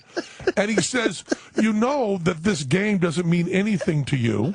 You don't give a fuck. I said, I don't give a fuck, but it just feels, I feel like I've just gone through some sort of weird breakup. I'm really bummed. Yeah. And he says to me, well, it's all the pressure of the show. You've been working hard. You haven't been sleeping. And I said, it was like 5 people. He said, I'm sure it's a misunderstanding.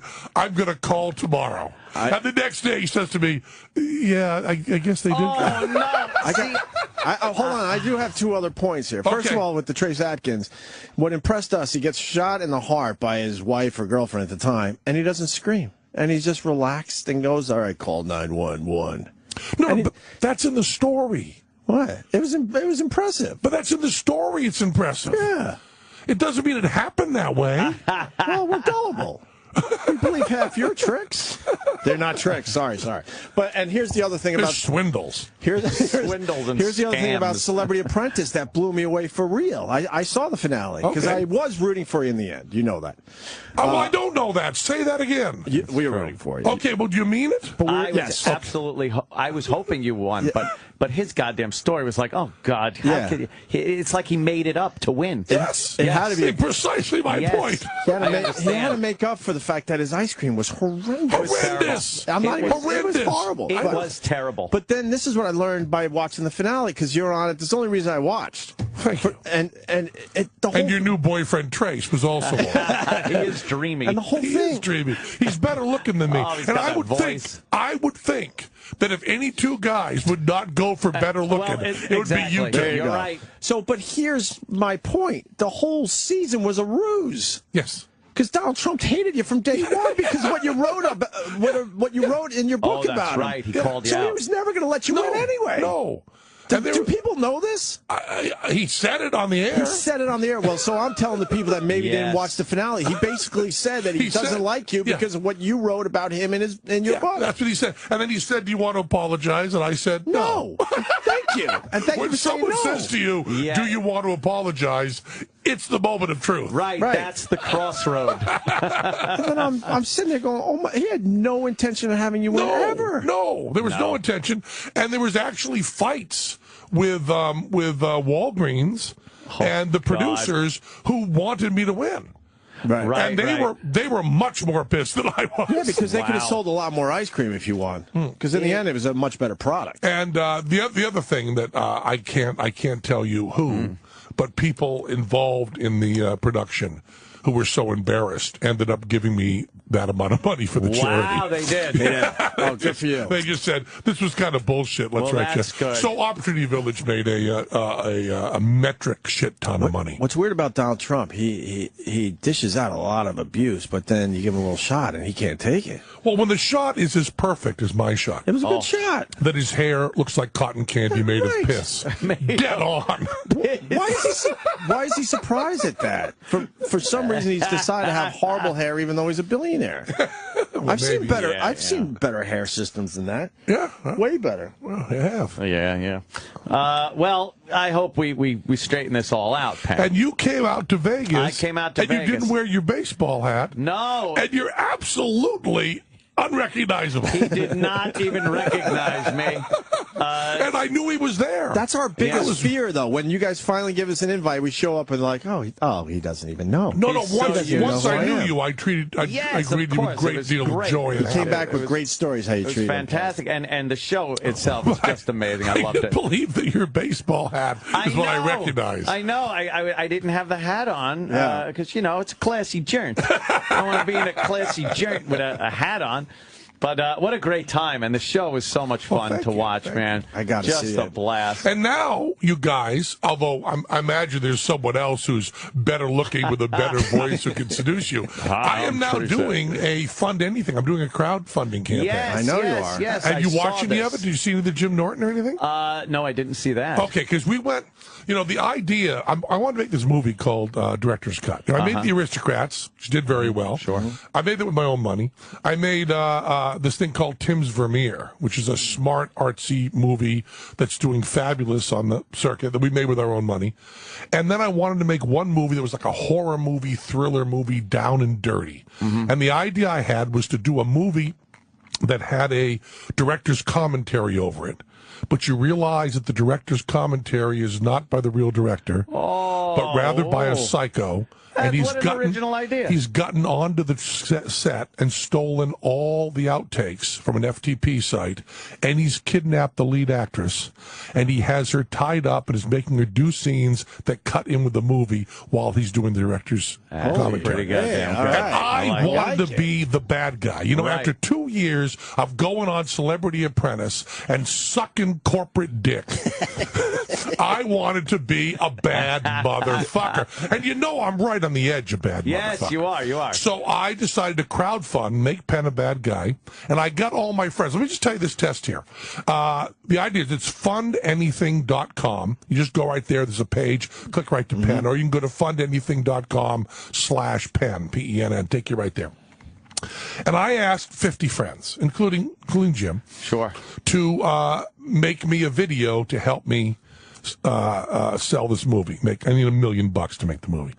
So help people give money. Now, if you ask your friends to do that, some of them will, some of them won't. If you ask your friends to give money, none of them will. But let me run this test. If you ask your friends to do a video calling you an asshole, saying Penn's become a real dick, I hate this fucker, everybody comes through. 100%. I mean, David Copperfield, if nothing else, you got to watch the David Copperfield one. He did it from his island. Of course, And all he is explaining what an asshole I am and how I've been an asshole forever. And it's really funny. Matt and Trey did it. Neil Patrick Harris did it. Joan Rivers, I saw. Joan Rivers. But the best one, and with all due respect to Jim Norton, the best one is that Lawrence O'Donnell and Glenn Beck did one together. Wow.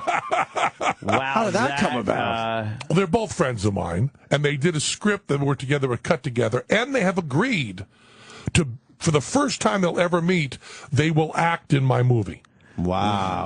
So there's only like 2 days, and we have amazing rewards. I mean, you give like a few $100s, you get a suite at the Rio, tickets to our show, hang out afterwards, magic lesson, juggling lesson, come over my house. That's pretty.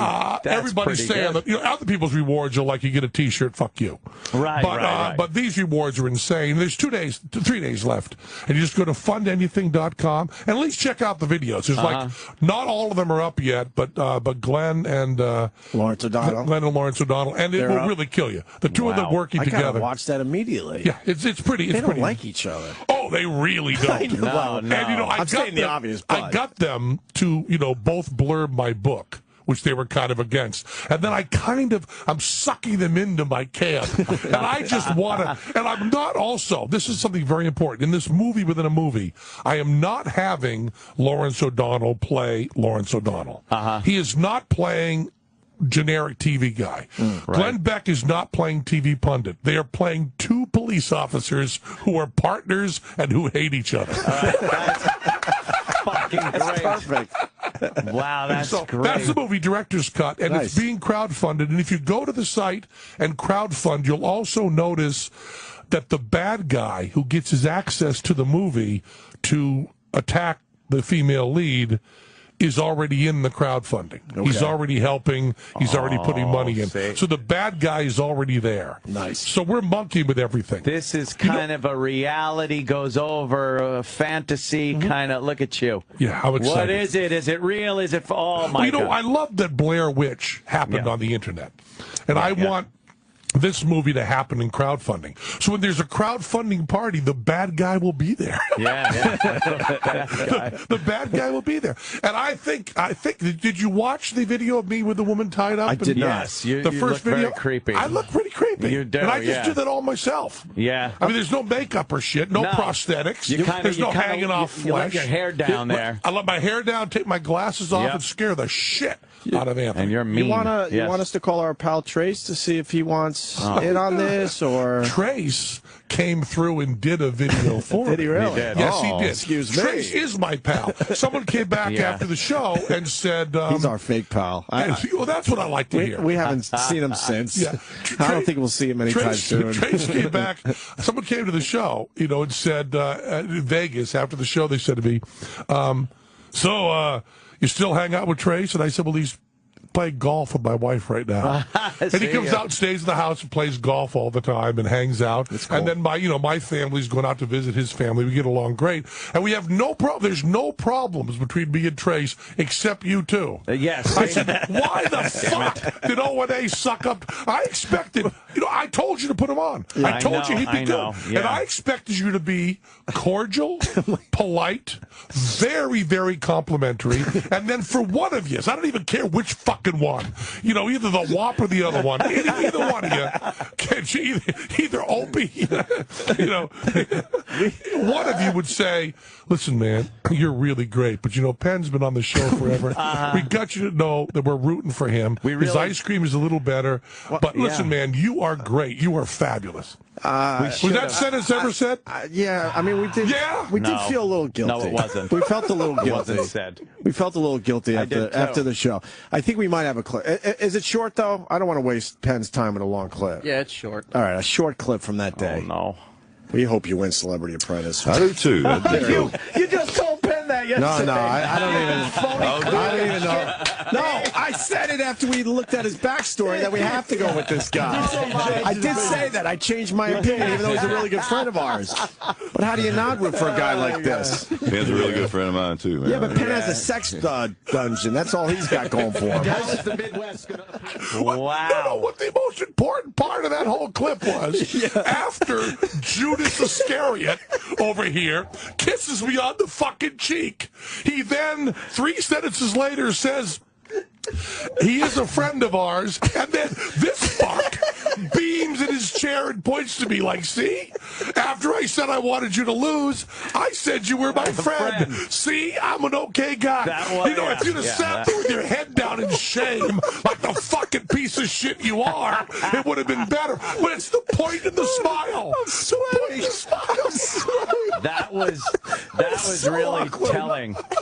You didn't have to interpret that clip much to see what he meant by it, which was I he hope points and Trace smiles wins. like, see, we're okay. I said we're a friend. He's a good friend of mine, too. Friend of He's a mine. good friend of mine, too. Okay, and since when does New York back Louisiana over Massachusetts? Since when has that happened? In any sort of jingoistic, tribalistic thing, you guys are on my side. But I never said your ice cream. I stuck to the point that your ice cream was better. Thank you. So, although friendship doesn't matter to you, gluttony does. Penn, I don't want to throw Opie completely under the bus here, but I have to say something. Did you hear me in the background? Yes, I did. I said, Opie, oh my God, you were saying that to Penn, you phony load of shit. Yeah, what? Yes. He was there. You sold I me was out. backing Penn sold the me whole out. time. Let me practice this. So, I love you guys in Opie and Anthony. Oh, really? Yeah, I love one of them, man. Oh, and then you have plausible deniability as to which one. One of them is great, man. One of them is fucking great. I swear I'm sweating. There's something a little real about this moment. I'm sweating. That was. I have to tell you, and this is the really embarrassing part. Yeah. I mean, I'm telling you something that is humiliating, and you know that I often don't kid. I just tell the truth when I tell it. Yes. I'm standing we're playing like wherever it was, New Brunswick, New Jersey, right? 1,000 people have got my autograph. Then I have to like pick up my water bottle and my stuff, and I'm just standing there like And this. you're bummed. And he's bummed out after signing. You know, it's like, I'm famous, I'm successful, I'm doing. But something's bothering me. You'll leave here feeling a little better that it was only half the team. Yeah, there So, you go. that's pretty good. Good cop, bad cop. Yeah, you know. Are you friends with Chris Angel? Well, you know, I know him. He's always been nice to me. Mostly, no. Well, wait a minute. Wait a minute. You're going to get me to tell you to bring Chris Angel on. No. You're going to bring Chris Angel on. Then you're going to sit there and say, "Oh, Mr. Magic Man, could you just pull down your pants so one of us can suck your cock, the other can tongue your asshole? Then we can finish up and say, and when you're in Vegas, there's only one magic show to see." Chris, is that what you're setting me up for? No. As funny as that is. We'll give you a taste of reality. We haven't had him on since his trick went horribly wrong in front of us, and we kind of felt kind of douchey, and we now don't have him on our show. Yeah, that's wise. And then Anthony brought to our attention his new show, and it's driving us nuts how his the tricks are okay. His illusions. Oh, it's his presentation. Concentrate HUD. Huh? HUD. Concentrate HUD. Yeah. Concentrate HUD. His presentation is so uncomfortable to watch. We all know these are illusions. They're not illusions. They're swindles, not on TV. All right, fair enough. See, I was trying to be nice, but he walks across the pool in Vegas. Yeah, and then I mean, that old gag. And then he naturally has a woman swimming underneath him, like posing. I'm like, no, don't do that. The old plexiglass. To basically say, see, look, quiet. Oh, I'm sorry. Quiet, Anthony. Sorry, Nobody knows. I'm exposing this. And then focus HUD. Concentrate HUD. Concentrate HUD. That's perfect. Oh, is that fucking funny? So, he did one where, now you've heard of this and seen, I'm sure, where he pulls. He's a fine guy. He pulls the person apart on the park bench, just like that, and he got, and then the lower half. The lower half goes running away. But that one happened. And then the upper half goes running away. And I mean, when it's on video like that, you could freeze frame. You could see it's a like little person or a person without legs or whatever the fuck it is. It's someone that definitely is amputee. And you from can see their face is completely different than the face on the full size person. It's like lazy or something. Then the lady runs away with her hands like she knows how to do that because she was just pulled in half. How would she know how to walk on her hands? Right, because she's been doing it her whole life, obviously. Yeah. But he doesn't think about these tiny little things that would help the swindle. You said? Yeah. Well, no, the swindle along. Let me talk about this. A while ago, some people thought that the word trick was too short and that they wanted to be pretentious. So they used the word illusion. Illusion. Now, illusion is not only a longer word that was very hard for Doug Henning to remember, it not only has a full illusion, 3 syllables. That's a good one. But also, it's the wrong word because illusion means looks one way but really done another. So it's for the mirror things. It's for the stuff that's visual. It's for the stuff that's less interesting magically. And then all these people came up going, we don't do tricks. We do illusions. And then people went, oh, okay, I guess it's a longer word. It must be more polite. It's also wrong. It's the wrong word. We do tricks. Chris Angel does tricks on TV, which means he's not in the category with David Copperfield. He's in the category with Samantha Stevens on Bewitched. Are you saying there's camera shenanigans going on? No, I'm just saying. I can't. I'm just saying no camera tricks. Right. Lots of editing tricks. Lots of editing tricks. No, you know. And a cast. A cast of characters around him. He does so well. I don't understand. People love that stuff. Not so much these days. Yeah, is there anyone you respect in your field? Yes, everyone really. I mean, David Copperfield does great tricks. And he's been around for quite a while. Been around forever, and when you go to see his tricks, you don't know how they're done. And that seems like an important part of a magic show. That is a very important part of a magic show, is not knowing and wondering and trying to figure it out. It's not everything. Right. But it should be the baseline. It should be playing Yeah, into. you want to be mystified, Yeah, sure. you know? And David always does that. David always delivers that. Lance Burton, who's now closed, he's retired, but he used to do a great How show. old is he that he's retired? Younger than me. He is, right? Why did he retire? 54. Is he all right? Yeah, he's fine. He's and I had said, it?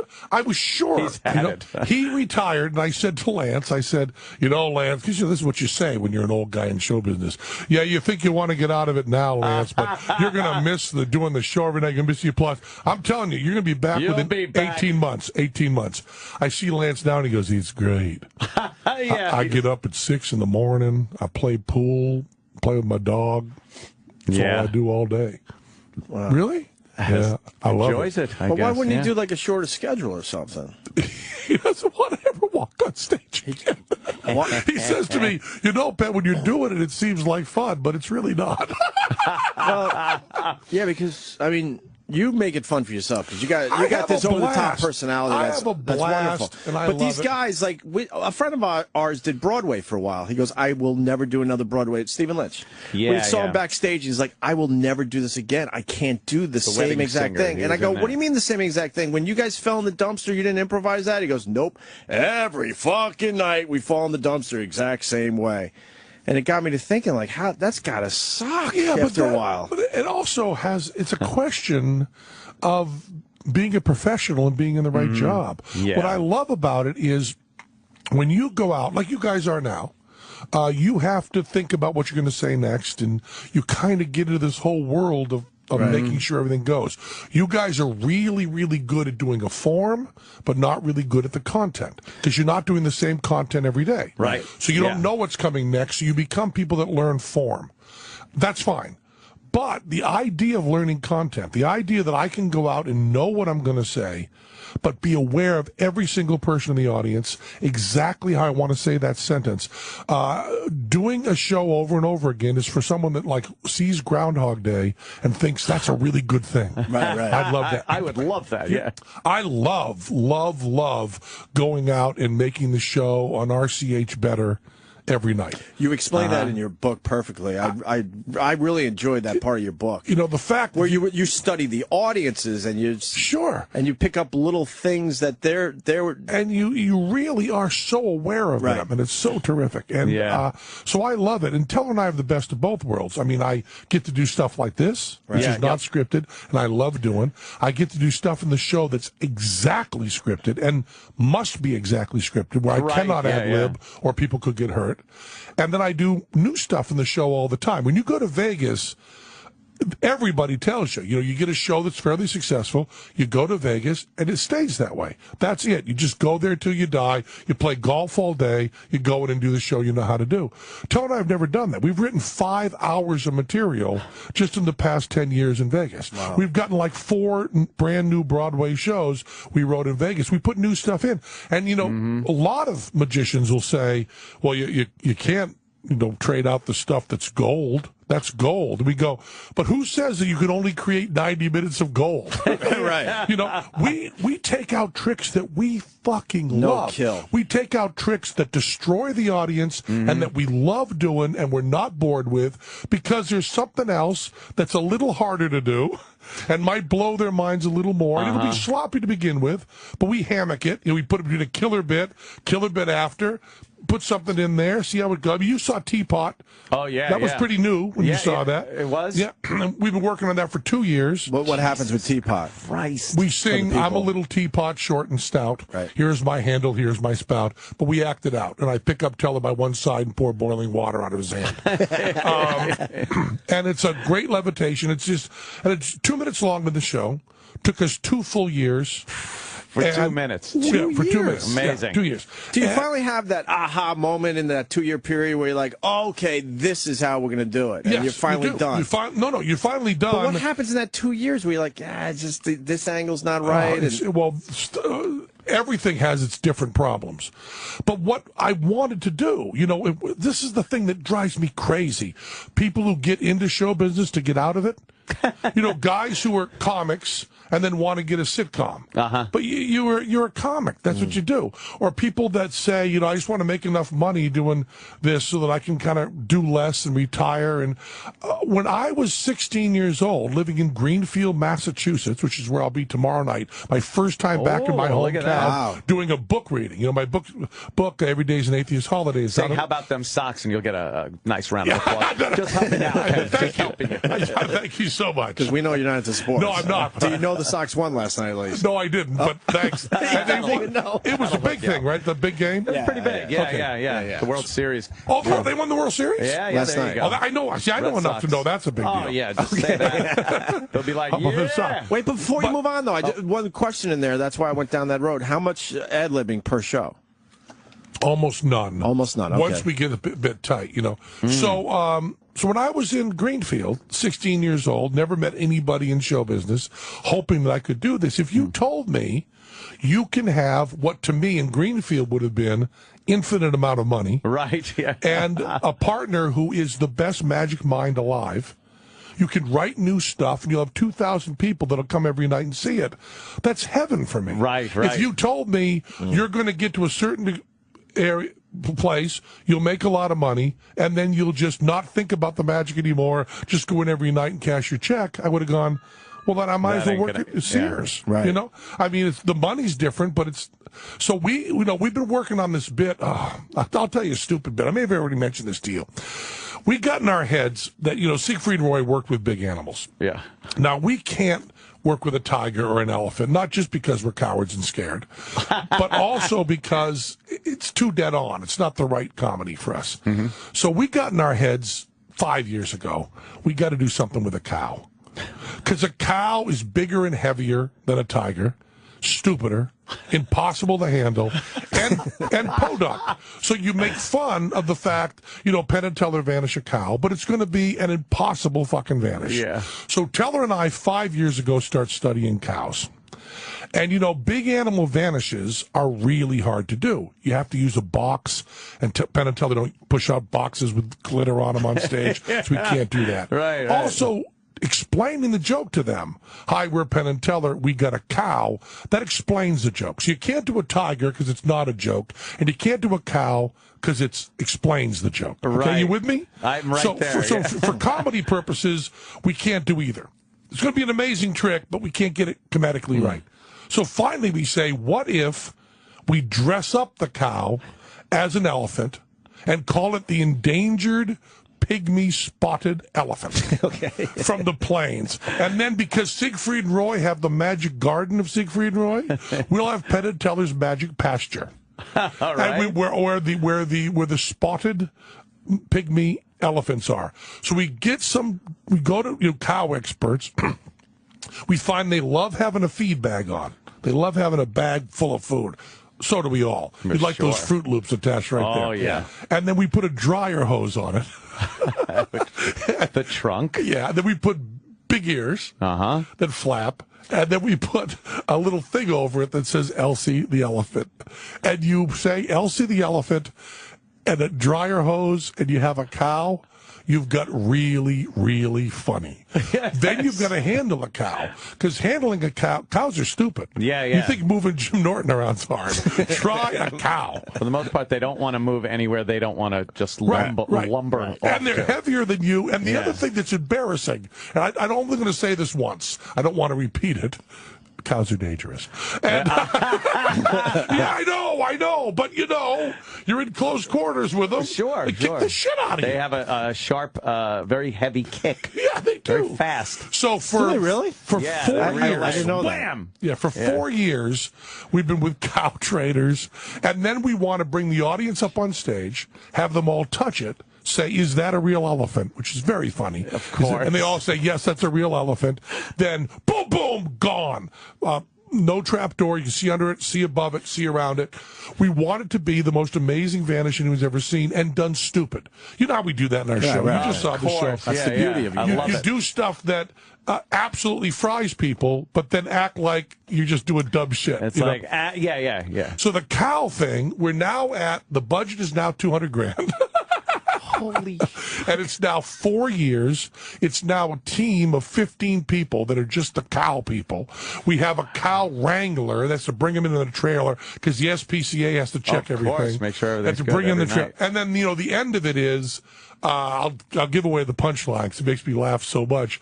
The end of it is the curtain goes up for a moment, and the audience can see under, so there's no trapdoor. Right. They can see over. They can see. They're all around. Bring the thing up for a second. I say to Teller, this audience is so good tonight, Teller. I don't want to just vanish the elephant. That's too easy. I want to turn the elephant into a standard barnyard animal. So the whole audience is disappointed. It's just a gag. Right. They pull down the sheet, and there's going to be the cow out of his elephant drag. And we pull down the sheet, and it's a chicken. Wow. Just the chicken alone on stage, a live chicken. The chicken replaces where the cow was. Yeah, and there's nothing there except somehow the cow vanishes. And I'll tell you, vanishing a cow is we went through all the vanishing elephants people have done through the years. Said, can't do that, too obvious. Nope, that won't work. Nope. And finally worked on stuff that we think is going to work. Now, the whole thing... Oh, so, all right, this is on the table still. 4 years. I thought he gave up on this one. No. Oh, wow, It's going to go in, I believe it'll go in probably February or March. Now, that is really taking a chance as a magician, trickster, whatever you want to call it, because I would assume, now I know nothing about this gag, but I would assume at some point that cow has to move on cue.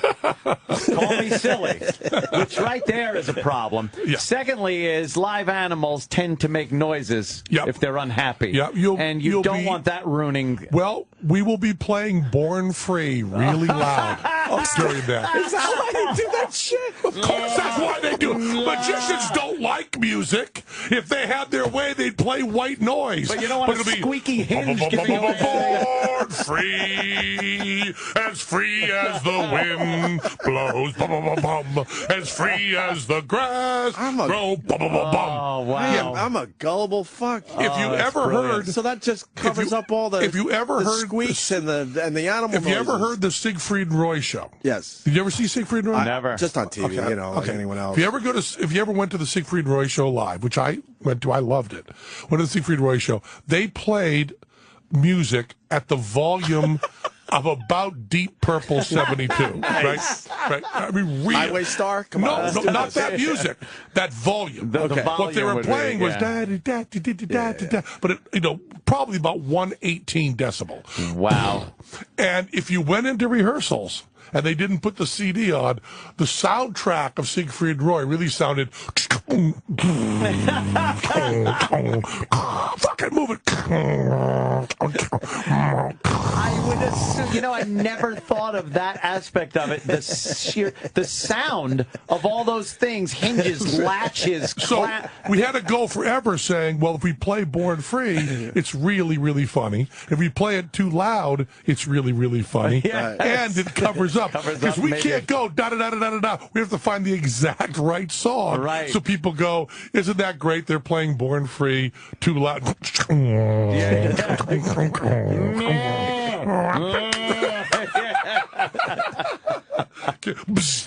Cattle prod. Great. Yeah. 4 years though. Yeah, we work forever on this shit, and It'll drive me nuts to work on something for 4 years. It'll be a full 5 minutes. Now a gag like that. And we're also selling. I love this. We're going to sell little wheels of LC elephant cheese. Oh, you know those elephant little. cheese. Of course, it's wonderful. The cow. We're getting the labels put on. Laughing cow. Yeah. We're going to get little labels put on called LC elephant cheese. Oh man, I wonder what a trick like that. How much of that when you first conceive of this gag and go, oh, this is what we want to do. How much of it borrows techniques and stuff from other tricks that you do, and how many do you just need to 100% come up with brand new fucking way to do something? This is it. Teller has used this analogy, and it's really right. He said magic is like if you were in music and every time you wrote a song, you had to build the instrument and learn to play. Okay, see, I know exactly. All right.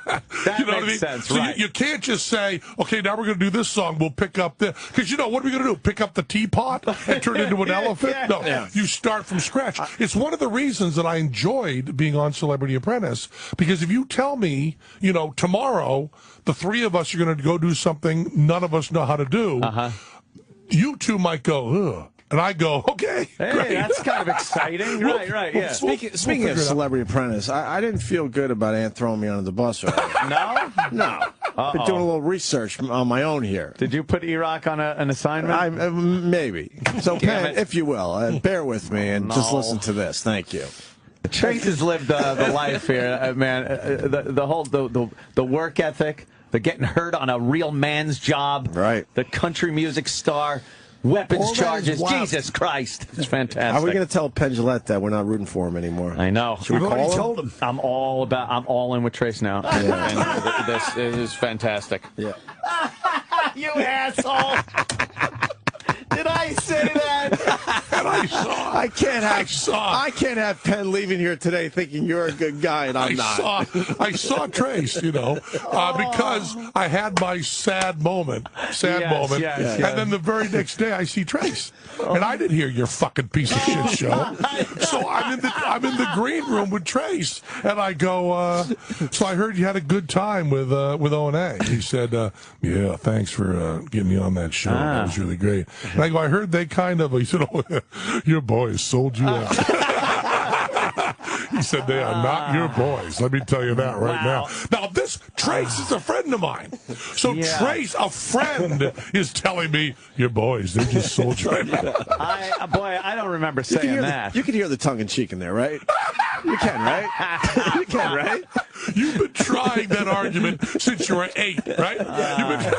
You hear the tongue-in-cheek. Has it ever worked? No. Has it ever, I was just kidding, Mom? I got to take an acting class.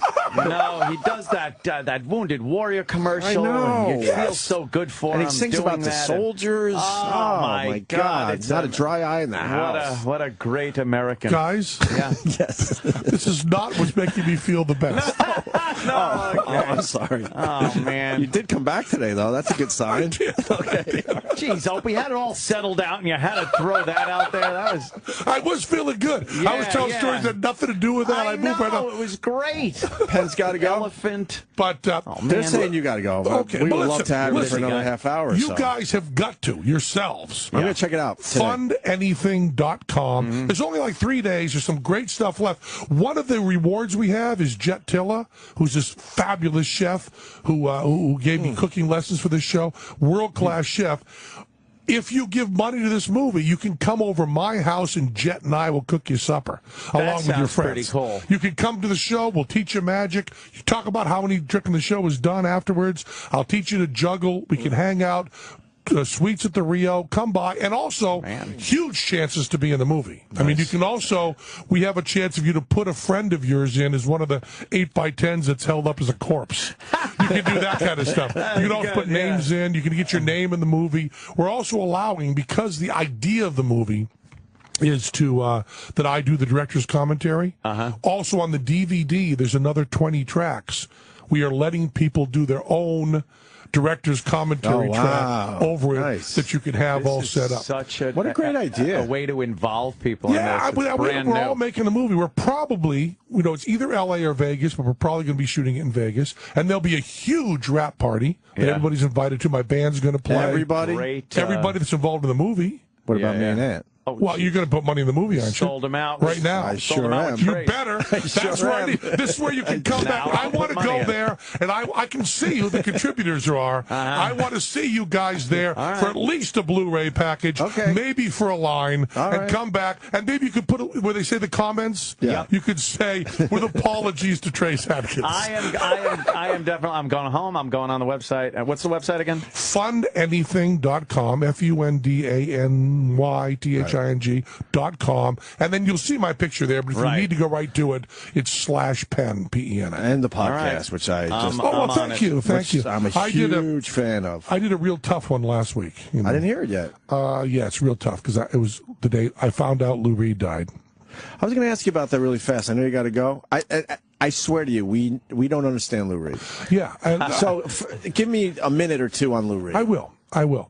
What Lou Reed did was he synthesized the New York hardcore art scene, pop art scene, the Andy Warhol scene, added to that kind of Delmore Schwartz straightforward short story writing that put a different point of view from rock and roll. Rock and roll had to that point always been, I love you, my boyfriend did this happened. But he brought in that kind of Delmore Schwartz straight recording, put really nice pop hooks to it, and then brought in experimental noise music and put that all together. What you want in art, and I say this all over and over about director's cut, the crowdfunding thing, you want to have in any art the visceral and the intellectual collide as hard as they can. You want your mind and your guts to be fighting. When you're on a roller coaster, your guts say, we're going to die right now. And your intellect says, if they killed someone every time, their insurance rates would just be too high. And those two things fight, and that's where the joy comes. Lou put together a band. There were bands that did noise, and there were smart bands, and there were pop bands. But he brought together the idea that smart people could be down and dirty. And the combination of intelligence and simplicity really does create the whole punk movement that's going to go beyond that. When you listen to The Clash or any of those bands, you have this driving, stupid, it's college kids meeting bikers, is what it really is. And Lou brought that together, used that monotone singing to give you the idea it was a short story, and then took Phil Spector's wall of sound and turned it completely inside out and turned it into something menacing as opposed to something comforting. See, that's how I felt about the Bay City Rollers. the same type of... What song would you suggest by Lou Reed for people that don't know him? Well, Not Walk on the Wild Side, which we all know. No, you all know Walk on the Wild Side, which is, Give me one song, because I like a few of his songs, yes, but I don't go deep with Lou Reed. I'm going to give you a hard one. Okay. I'll give you a really hard one. It's 11 minutes long. Okay? It's a trilogy, and it's called Street Hassle. Street Hassle. Yeah. And the first line of it is, that cunt's not breathing, I think she's had too much or something or other. Hey, man, you know what I mean. It's about having a dead girl from drugs in the apartment and having to bring her out into the street. That is a hassle. Street Hassle, yeah. And it breaks it into 3 parts. And just to bring a little Jersey in, Springsteen does the little monologue in the center. No kidding. Street Hassle is so smart, so visceral, so powerful, and just so great. And then you must listen to New York. The New York album, Romeo Had a Juliet, and Dirty Boulevard. Those songs, the narrator, it's this nutty thing that Lou got to do. Everybody else, when there's huge, loud music behind them, would, of course, scream. Yeah. Everybody was a screamer. And his idea of having this huge attack of sound and then going,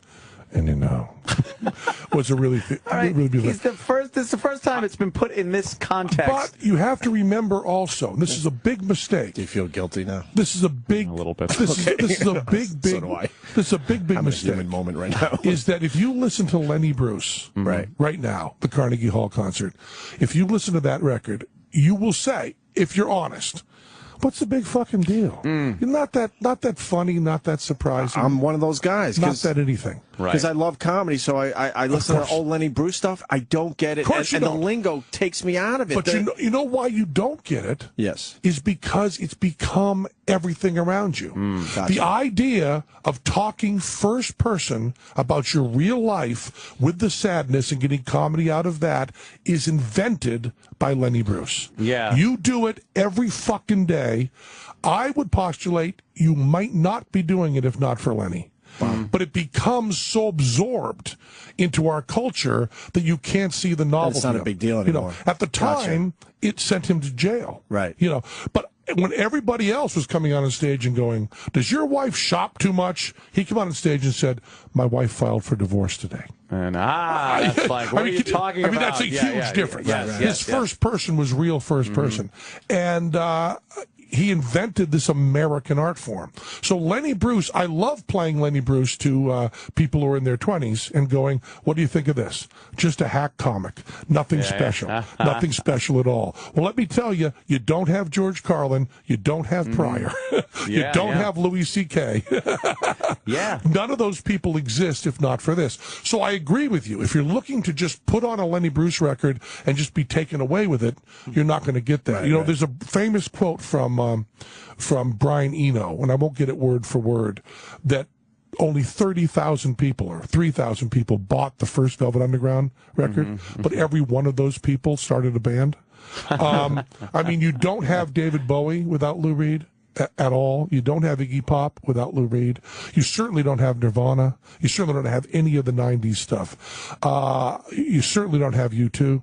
All of those people, and they all acknowledge this. I'm not saying that. And the reason is the balls it took to say, instead of talking about how I miss my girlfriend, I'm going to talk about what I saw happening on the streets of New York. Instead of talking about candid, sneakily about we went to Ichiku Park, we got high. Instead of doing that, I'm going to say, heroin, when the blood shoots up the dropper's neck, I feel just like Jesus' son. That kind of reporting is a whole different thing. Right. All of a sudden, it got really wicked real. And would someone else have come along and done that? Almost certainly. But Lou did. When you're the first. Lou was the first. And, he's also, I must add, a very good friend of mine. And you guys were close, huh? Yeah, really, really smart. And just rocked like a motherfucker. And such a sense of all that. But it's exactly true. If you'd have heard the Velvet Underground in 68, 69, your reaction would have been, what the fuck is this? Right. You might have hated it. Most likely would have hated it. But you certainly would have got a what the fuck. Now you hear it now and go, this sounds like every single thing on the radio. And I would say, that's precisely my point. Precisely my point. Yep. It's like when Debbie Harry came along and all of a sudden all beautiful women looked like Debbie Harry. Well, that's because she brought that high cheekbone, beautiful look into it. So, Lou is a You big got live TV, Penn. Okay, Sorry. live TV, I'm being yelled at. Yeah, they're panicking. Shaking his hands like, right. Keep talking about fundanything.com, and you guys will be part of it. Is Trace doing a fund anything? Kidding, Penn. Let me say these really important words. Yes. You are forgiven. Oh, thank you. I love you. And Trace is very seductive. He's a friend of all of ours. I know, Did you say right? that? Isn't he? We got a new friend. Penn, thanks so much, All right, man. Penn Jillette, everyone. The great Penn Jillette. Take it easy. Love having Penn Never on. disappoints. Here he goes, crunching away on the cereal on the floor. So push. All right. God damn. Very cool. I love Penn Jillette. He sure can put things in perspective, can he? That Lou Reed speech was just amazing. Fucking, he really has a way of... I had a human moment there, like, oh, all right. Maybe we should have talked to Penn before we did our thing on Lou Reed. Yeah, I wasn't going to say How anything does it feel like? It's a little weird. Fuck him with Lou Reed's dead dick. I wasn't going to... That was a friend of his. See you in the end. See you in the end. I do love you. I'll throw you under the bus, but I'm not going to go man, not that far. Oh, wow. That was hilarious. What I said was 20 times worse than the clip that you... there was no refuting what I had said. All right, where are we? This is the Opie and Anthony Show.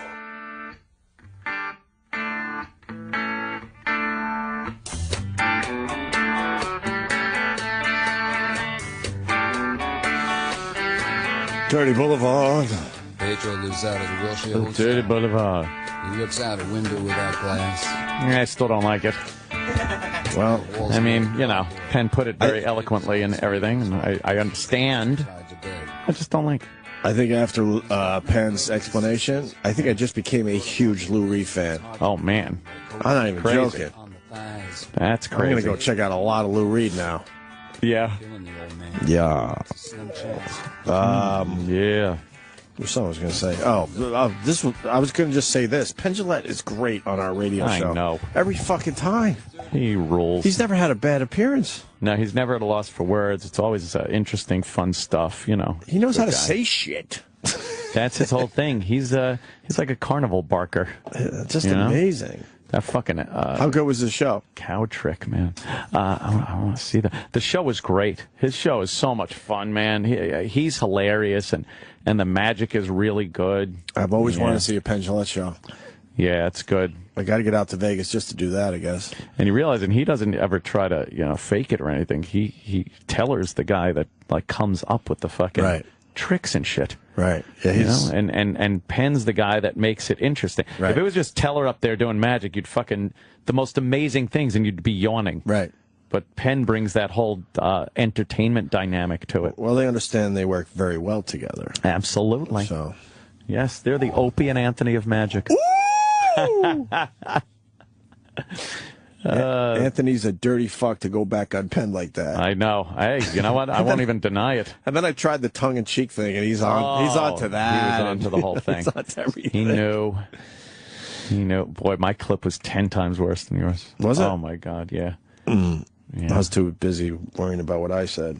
You want to hear something really disgusting? Uh-oh. What?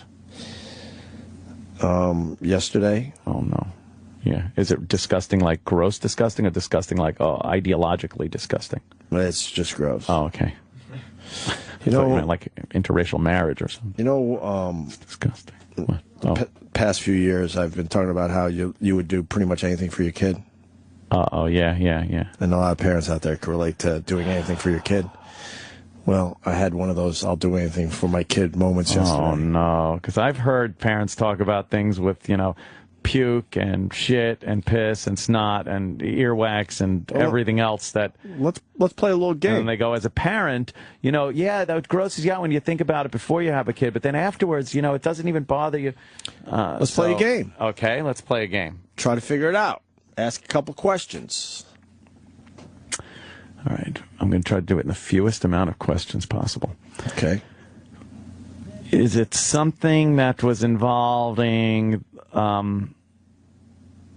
something below the belly button? Yes. Okay. Front or back of the body? Back. Oh, God. Wow, you're really good at this game. Well, I had to quarter the child. I quartered the child. You're really good at this game. You're really good at this. Of course, it's shit. Yes. All right. Wow. Shit. Wow. Trying to think. Probably gonna. I hope I don't get in trouble for this one because we try to keep our kids as private as no possible. One's gonna know. Private citizens. It's just a kid thing kids do. So what happened? My daughter, who's now 1, is off the breast. Oh. And when it happens when you're off the breast, you got to give them the real milk. And when you give them the real milk, we learned probably a little too late that it really binds them up. Oh no! Oh no! Like constipation. Oh yeah. Uh-oh. And she was struggling yesterday, and we've seen my son struggle. And what he could get done with his tiny little asshole, it's amazing. I mean, it is amazing. You can make money off that. Just showing people what a little tiny now that's asshole magic. Could get done. That's magic. It's just amazing. That can't possibly have. You can't. That's exactly what you think. Like, there's no way that came from it. And solid, so it's not even like it kind of like changed shape to get out of his body. Just amazing. So yesterday she's struggling really, really bad and sweating and turning red. Oh my God! So I decided I gotta fucking do some exploring. So I get her on the changing table and I see what's going on. No. And there's only one way to say this. So oh no! She had a shit that was crowning. Have you ever seen crowning videos? Oh my God! Of women giving birth, and the crowning is, of course, the head. Right. Is crowning, so it's like it's coming out, pushed out. But there's no way that she's going to be able to get this out. And then I'm feeling sort of on the sides. I start by feeling on the sides, and I could feel where the rest of this thing is. And it's a lot bigger than. Yes. Oh no. And she's crowning as best as she can. I'm like, she's gonna this is gonna be bad. So I had one of those I'll do anything for my kid moments. Oh no! I got in there with my fingers and started digging it out. And then you ate it? And then you ate it. I started with Vaseline because you got to start with Vaseline. You kind of hoping to lube up the area so it'll like come out. Trying to get a ring off your finger that's a little too tight. Right. Sure. And I'm getting right in there. Holy and that's shit. not working. So I finally determined the only way is to break this thing down myself. Got to bust it up. Like bust fucking, it up. I saw that. That was, what movie was that with Bruce Willis and the asteroid? Armageddon? Armageddon. You got to fucking get in there. You got to drill deep. There you go. You got to set the fucking bomb and blast that thing. There you go. Yes. So I got in there with my my pointer finger, the part that was crowning, and I just started like this. Like scratching at it? Yeah, chipping pieces away. So you just kind of have to scoop it out. Pretty much. With your finger. And I broke off some impressive pieces. How solid was it?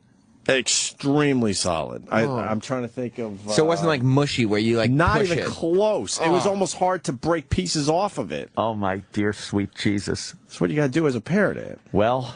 And you're going to have to do this with Beavis. No. One day, little Beavis is going to be constipated. If he's straining, I'll just squeeze his guts over the fucking box. You're kind of a parent right now. No, in a different way. So Beavis is might have one of these things that happens to him. If he had ever had any kind of blockage, he'd be at the vet. Take him to the vet and go, look, sir, get your fingers in there. You dig deep. Right. I was able to break a few pieces off to the point, and then, long story short, then she was able to... come shooting out? Not really. No, she still had a struggle, but she got it out. And now we're on the concentrated prune juice. I'm going to have to call you up after I have a night with a lot of Guinness. I'd like to use a hand here. I couldn't... See, I'm still smelling to see. Oh, no. I could not believe that I had to do that yesterday. Was the stench on your fingers for a while? No. Did you make scrub pretty good? My nails are cut pretty good right now. Did you make yourself a mustache for old time's sake? Hell no! Oh, hell no! How could something like that be formed? Like, you see, like, the beautiful, sweet, innocent, little, tiny, adorable baby. Mm-hmm. How could something like that be formed in its tiny little body? Jesus Christ. Look, we could take a million calls now. I mean, this is one thing that does amaze parents, what they could pass in their little bodies. You're like, get the fuck out of here. No way did that just happen. Because you'd think something like that would be stored up in your colon for years. Right? What is Laura doing? Laura. Hey, how you guys doing? Good. Are you listening? Yes, I'm listening. Oh, you shouldn't have used your finger. Why? Because this is something that's very common, but I give you a lot of power to do that. But all you needed to do is just take a thermometer and put a little Vaseline and just rub it around the area, and she would have won. But I give you a lot of power because you're a better parent than I. I had to do that with my son a long, long time ago when he was little, and we did it with a thermometer. I never would have thought of doing it with a finger. So couldn't you have dug it out with like a demitasse spoon or something? You just kind of mine at it like a little fucking strip mining. I didn't want to use any instruments because I was worried that the instrument would hurt her, so I had to be really careful. But a lot of it was crowning out. Yeah, you could have dug in the middle like some pudding. That's what I was doing, kind of like my finger and the nail, I guess. I guess technically I was using the nail to break it apart. And I did use Vaseline around the area, but that wasn't working. Use a Sawzall. You just have to take the thermometer and you just put a lot around the thermometer. I did all that. This is great. This is like why I'm just like the second if a tad bit of nostalgic thought comes into my head or this thing like I see my brother and I see my sister with a kid and it's stories like this that I go hallelujah. I had a dream that you had a kid. Whoa! I just remembered. How was that? You were really happy, and you were hanging good? out with your brother and sister with their kids. Yeah? I swear to God, I just had this memory. Yeah, and you guys all got together with your kids. Wow, that's fucked up. All right, Laura, thank you. Did it get under your fingernail? I don't know. Of course it did. If he was scraping with his fingernail, it had to. I guess. Yeah. Let's say hi to Drew really fast, and then we got a big star on hold. Drew, what's up? Star on hold. Well, look, the last time I stuck my pinky finger up a butthole, it ended up in nightmare. What? All right. Yeah. Should have gone to the big man. star, I think. All right, we're going to go right to the big star. Yeah. Thank you, sir. That was a prime example of a horrible call. But he thought he was awesome. He thought he was awesome. He thought he was awesome. Jim Jefferies, what's up, brother? Oh, Jim. G'day, guys. We've had you booked here and there for the last week, and I apologize for that.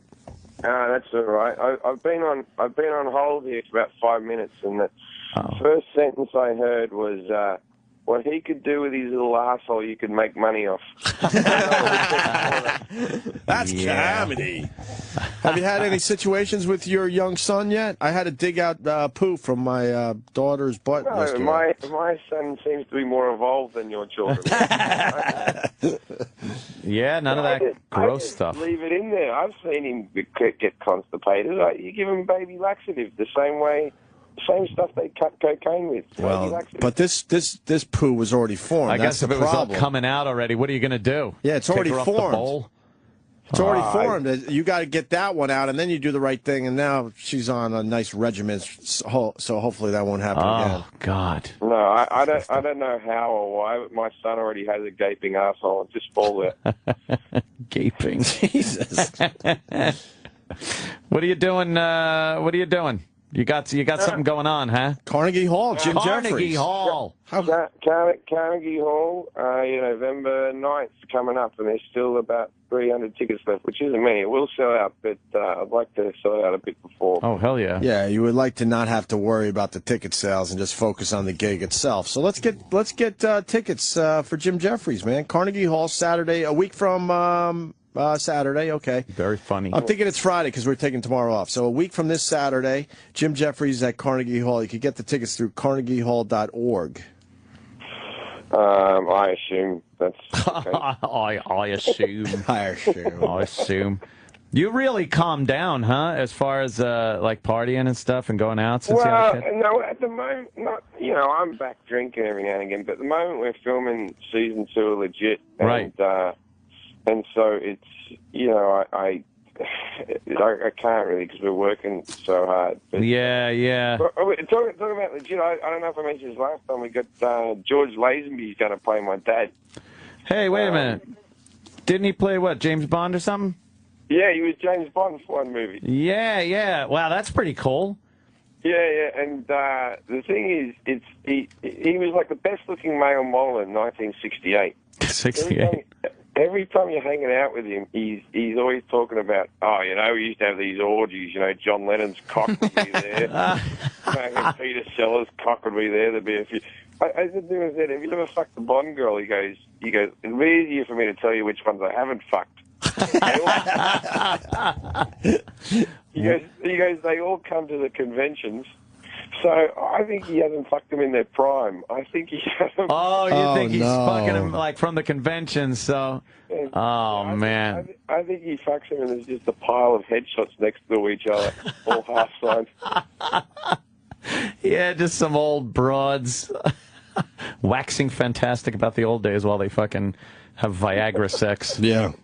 God damn. And Carrie Fisher's doing a cameo.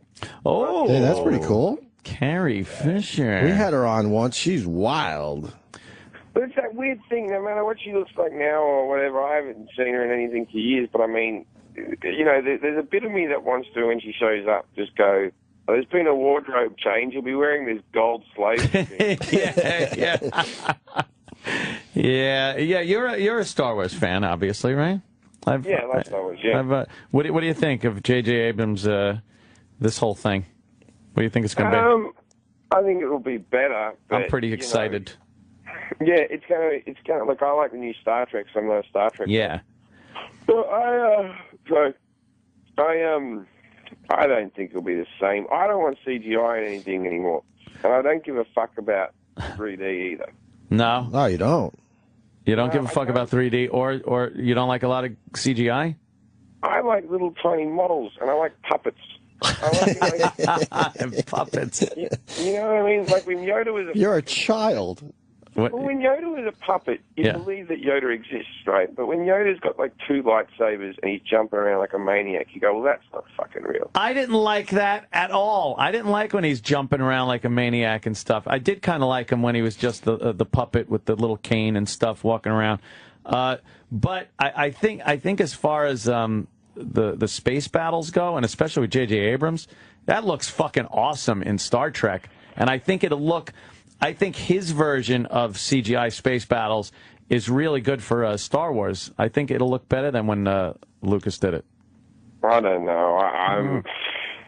I like when the models and you can watch the extra features and they pull the wings apart with a bit of fishing wire. Yeah, it's like the Death Star was made out of bits of battleship pieces. That's what you want. That's when movie making was still a craft. Yeah, but you know what? It worked back then, but now you'd kind of look at it and just be like, when you watch the original Star Wars and they're coming in over the Death Star and you could tell it's just like firecrackers going off on a big model. I don't know. But this is what I don't get. They go, the new Star Wars or the new whatever, they go, this is a $300 million movie. What? Once you've got the fucking computer program, it should be like $5. No, you're right. It was more expensive with the model makers and stuff, I would assume, right? Yeah, Have but now to they be. go, oh, you have no idea the painstaking lengths they go to. What? Fuck off, they're animators. Yeah, once you have the program, it kind of makes itself, doesn't it? Yeah, like as long as you're good at using DOS or whatever the program is, I don't know, I'm not computer savvy. DOS, yeah. Sounded good. Yeah. Hey, have you ever? I know you back off from partying and stuff when you're filming the show, the TV show. But did you have to learn that or make a decision after you maybe went in hungover or something? Yeah, I was drunk through the whole pilot, and then I got a girl off that pregnant, so that was a pretty easy decision. No, I came with a theory the other day, which was, okay, in my life, I've partied and then I've partied. You know what I mean? Mm-hmm. Like, my girlfriend tells stories about when she used to date a guy from the Miami Heat, and she went out with Madonna and Dennis Rodman, and it all ended with drugs and sex, right? Jesus. And then I'm just sitting there going, just shut up. Just shut up. Don't even tell me this story. And she's like, why? You've partied? And I go, no, I've gotten wasted. Right. I've never truly partied. I go, all my partying ends with around a coffee table with 5 guys trying to do coke and one guy at the end telling a conspiracy and us all thinking at 5:30 where chicks might be. Right. You know what I mean? Not fucking fucking basketball players. God damn it. Yeah, it's like the few times in my life when I really partied was involved like hookers and like a limousine in Vegas and all that type of stuff. Yeah.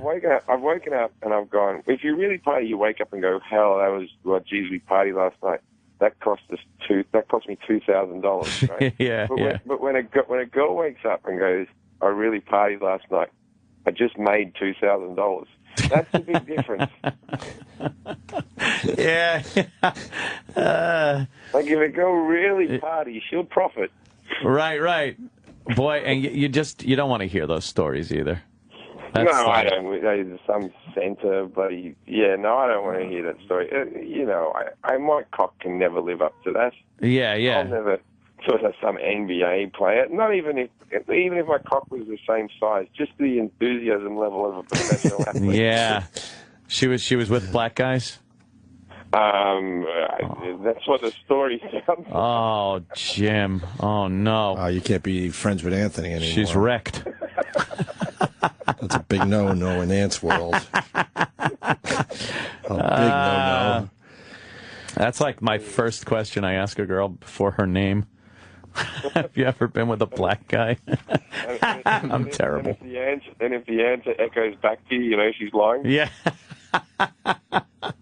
See, because her vagina's big. Yeah, she's like, hey, you see, if anyone's in the car with the kids right now, that's going to take a big explain. Yeah, exactly. Jim Jefferies, when are you coming into New York? Are you here already? I'm filming on the Friday, so I'm coming in on the red eye that night, and then I'm doing Carnegie Hall, and God, I'm back on Sunday. Busy. That's crazy. You would think if you're playing Carnegie Hall, they would give you a break and let you get here early and relax a little bit. Yeah, you think that, but you know, I don't. You know, no, that's not. No, that's not the case. It's gonna be. It really is going to be an amazing show. I already told you, Jim. I can't wait. I'm going to this one. I got to see you at Carnegie Hall. Jim Jefferies, Carnegie Hall, a week from Saturday, November 9th at 8 p.m., carnegiehall.org for tickets. Very cool. And, of course, it's Jim Jefferies on Twitter with the 2 Fs. The 3 E's and the 2 Fs and the picture of me. Very complicated. All right, yeah, it's Jefferies. Yeah. Okay. Jim, thanks for calling, and we'll see you at Carnegie Hall. Thanks, guys. Very cool. All right, man. We'll see you soon, buddy. Thanks, bye. All right, Jim Jefferies, everyone. Here goes our pal Jim Jefferies from a faraway land. Yeah, big fucking star in Hollywood now. I know, right? That son Doing of a that bitch. show. He stopped. I went out with him a couple of times, and man, We all have. man, holy fuckaroni, that guy. Can, Were you able to keep up? Yeah, quite honestly, He's an animal. I was, but oof, yeah, he's an animal. You remember the show he came in the day after St. Patrick's Day, and with that guy who I guess is really famous and we didn't know. I think he was rolling on the Molly. I think he might have been. He was rolling. They were fucking. Yeah. That was a fun day. They were out of their minds, paranoid, just sitting here with us. And then Justine Jolie showed up and he said he wanted to eat the shit out of her asshole with a knife. Oh, that was the same day? Oh, yeah. Okay. Oh, yeah, that Because I was about to bad. say that it was, I don't even remember if it was a good appearance, but if he did that on that show, yes, of course it was. Fantastic. Awesome appearance. Yeah. He just railed her. Right. Wouldn't stop. Well, she kind of needed it. Yeah, oh, yeah. She was getting a little too big-headed around us for some reason. When, like, the first couple times she came in, she was beyond cool. And then something changed. Maybe because E-Rock basically fucking assaulted her. Oh, when he punched her or something? Yeah, he punched her in the mouth or something. I think it was the jaw. Yeah, it was the jaw, right, E-Rock? I don't think that was what happened. My favorite was the stripper girl or whatever porn star that cried. Came in here and started Which crying. one? That one that... oh, we've had a few. That we showed her the photos of her Oh, Shauna Lene. performing yeah. in what she performs in. Because I thought she was, like, probably one of the hottest girls we ever got crying. I thought you meant in after here. she started crying. I thought, you mean No, as she- far as the girls that cry Yeah, on our yeah. show. She was Oh, yeah, pretty by fucking far hot. the hottest girl that... The hottest girl has we cried ever on our made show. cry. Jesus. Do you remember in the first year on Satellite, we had some porn girl in, and you kept insisting that she might be pregnant because she was sick? Oh, and then right. she started crying, and then she went to the bathroom, and then we found out she left. Yeah, but wasn't that like a major? Wasn't that like Carmen Luvana or something, or Jessie Wasn't Jane or something? Yeah, it was one of them. It's Big name. yeah. Big name. I don't know. Well, it's not like we tore apart. They're all like, pink on the inside. Good one, oh. I don't see names. I don't care. It's not like Jenna Jameson. The way Yeah, it was Jessie Jane. you guys fucking tore her apart. That's true. She did cry in the studio. And a little follow-up, I guess there was a press release that she just stopped promoting her book. Oh, really? Yeah, she's done. They said, well, she's going to take a little time to stop because she's, exhausted. Yeah, And, she's getting some rest. She was apparently sleeping in the green room before her interview with Jim and I, so Is that- obviously she was tired. Do you think that's absolutely secret was. rehab? Do you think that she's going to go to rehab? Or I hope so. something like that? Honestly, I hope so. And, of course, She Chris Brown. She claims she's not on anything. Yeah, well, so, good luck. Yeah. Chris Brown in rehab, huh? Yeah, he's getting his head pulled together. the old, Then it's a gag that we've talked about on this show plenty of times. It's the fake. People are mad at you for something you did, so you go into rehab, And then everything's It doesn't okay. mean anything. Right. He doesn't want to go. He doesn't think he's got a problem, but you do this, so it's a PR move. This Chris Brown's a real piece of shit, by the way. I think Just so. a real fucking. Yeah. He's got a fucking anger problem. It's obvious he's a piece of shit. And any of these fucking Team Breezy, dumb douchebag women that hop on his bandwagon and defend him, you're all a bunch of dopes. You're dopes. Because he would crack you in the fucking face as quick as fucking Guy Fieri would suck a dick. Wait, what? What? This is so alleged. Wow, we have no idea. It's my opinion. All What right. are you going to Wow. say? What are you going to Wow. say? It's all Guy absurdity Fieri's for the front of the humor's sake. show. Is he? Yes. Of course he is. I think he is. Hey, we're very diverse. We get friendships from anybody. Gay, straight, whatever. Exactly. Yes. Just absurdities for humor's sake. Yeah. All right, let's go home. I got some trick or treating to do today. Oh, shit, that's Is right. it going to rain today? Is it raining now? I don't know. Rain will I don't cut think it's down on raining the yet. It's just pain in very the ass. foggy out. Is it going to be a shitty, rainy Halloween day? Sure. What time do you start trick or treats? Well, I got to get to Philly first. Oh, that's right. Oh, filler. Filler. Oh, damn. I'm from Philly. I'm a tough guy. Perfect for Halloween. Yeah. It's not supposed to start raining until 7 p.m. You sure? But that's exactly when. Isn't that when you're supposed to? That's good for us. Oh, you go out? Oh, because he was a Yeah, little we'll be kid, on the you go stoop early? having a beer by then. You know what's bad about The little that? kid? Well, sure. nice. You got to for start him. them early, especially, Do a natty ice. I hear especially they're if you're good. in Philly. Yeah. I love a natty ice. You're a drunk degenerate. That's bad for the toilet papering. If kids TP the trees and stuff, and then it rains on it, Right. it makes it so much harder to clean up because it falls apart. It gets on there. And it was bad for one kid. Oh, wow. Oh, yeah. We didn't even get to the story. Teen shot while toilet papering principal's house. All this reminded me of is fucking Back to the Future. You're a slacker in Back to the Future 2. Yep. When fucking, what was his name? I can't even remember his name. I keep thinking Lee Harvey of Oswald. Leland. No, it was... No, it was Lee Harvey Oswald. It's, It was the dean. Strickland. When he comes out and greets Marty in the alternate universe there with a shotgun. And he's ready to shoot him. And that's all I'm thinking is like, wait a minute, this is just like this fucking story. Kid tries to TP the house. He's a slacker. His father was a slacker. He's going to be a slacker too. And he gets shot. Or shot at. I guess they arrested the principal. You can't do that? Yeah, Is you that can't what it really is? shoot students. They frown on shooting the students? They kind of do. Fucking crazy. Kid was trying to TP his house. They don't have a problem if the students are doing the shooting, but if you shoot... No, you shoot at them first. Yeah. I like kind of stand your ground thing. Hey, you know what? Orange is the new black. Whoa, Wow. Jesus. Oh, E-Rock, thanks. So, not like I try to go to sleep where it feels like I put 2 seashells up to my ears each night. Holy shit, my tinnitus. I had to switch players. I didn't adjust. Terrible. What? Exactly. Doesn't matter. E-Rock's board goes to 11. I'm losing my hearing, too. What? Sucks. What? Huh? My mother-in-law gives me hearing tests. Really? She did one day because she was convinced I was deaf. And How'd it work out? She actually said, "Oh, thank God." Oh. I just like tuning people out. Heard a little bit? You know Yeah. that deal. I know. I tune out a lot of people, especially because we do this for a living. The last thing we want to do is listen after 10 o'clock. I find myself not wanting to listen at all for the rest of the day. Yeah. Because you have to listen for 4 straight hours. And yeah, of course, at times we're not listening and blah, blah, blah. But that's really important.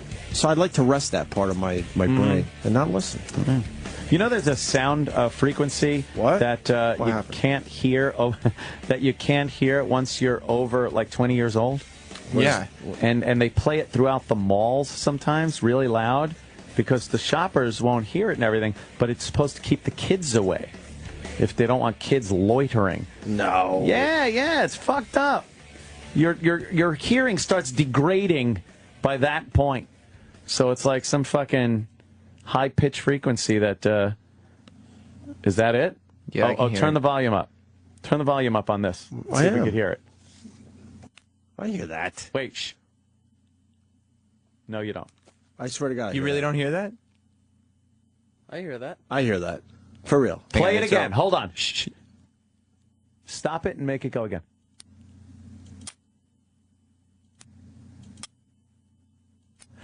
I could hear so slightly this sound. Oh, I hear.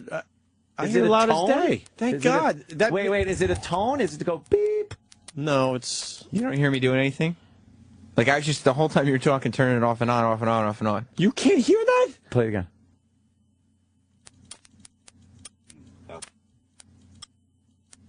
You don't even hear the there's- clicks? No, I hear the clicks. Okay. I hear there's supposed to be something there because this is it's so low that it goes like. You don't hear it now. I was playing it over you while you were talking. No. Wow. I swear I could hear it. Yeah, I could hear I'm it. very happy that I could hear that. What does it sound like? It's very high pitched. It's a high-pitched tone. You cringe a little bit. Yeah, it's a little uncomfortable. It's not a straight tone? It's not It like is. a. Yeah, It no, is it's a straight Does it go tone. like. Yeah, Yeah. but a very high frequency. Play it again. You can't hear that. No. Holy fuck, that is so weird. There's nothing there. Why can I? Why am I able Holy to hear it? shit. So I'm an older gentleman. You're young at heart. Well, Yeah, just you're in What do your you early hear? 20s or late 20s. What do you Late hear? 20s. Nothing. When I'm talking, nothing. Oh my! When I listen very closely, I hear this. Literally, here's what I hear. Right. Let's hear. Just like that. Did you hear it through you talking there? No. Oh my God! No. I hear the clicks, but I don't hear a sound. It's playing right now. Yeah. I didn't hear it. I swear, I don't fucking hear it. Weird. So why is it certain people of a certain age? Because I definitely hear it. I guess the hearing is supposed to degenerate so that you can't hear. I think I never cleaned the wax out of my ears, and I think that has saved me. And now I refuse to clean the wax out of my ears because I feel like it's insulating my hearing and saving me. It doesn't clog your ears? What? Clog. Clog? It doesn't clog. Oh, you heard that, huh? Clog? Yeah, I heard that. You have to talk in that fucking frequency. I'm almost there. That's why Entertainment Weekly didn't want I know. They and the rest of the world, we're kind of done with the show, and now we're just like, kind of just chilling, doing small talk. Wow. The rest of the world, like, I don't know how they ever get letters.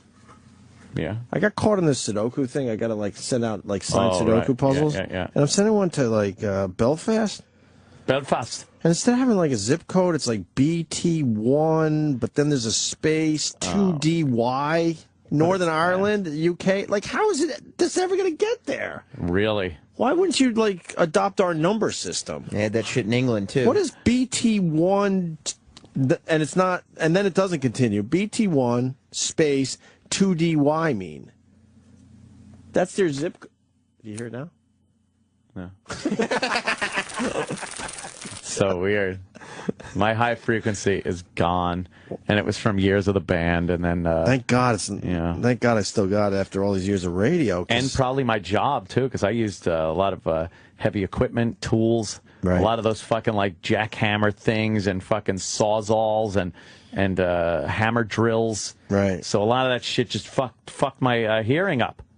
Oh man. I hope this gets there. There's no way this is getting there. Northern Ireland. We have fans in Northern Ireland? What the fuck is this about? How come I can't hear that, but I hear I hear the tone in my ear from tinnitus.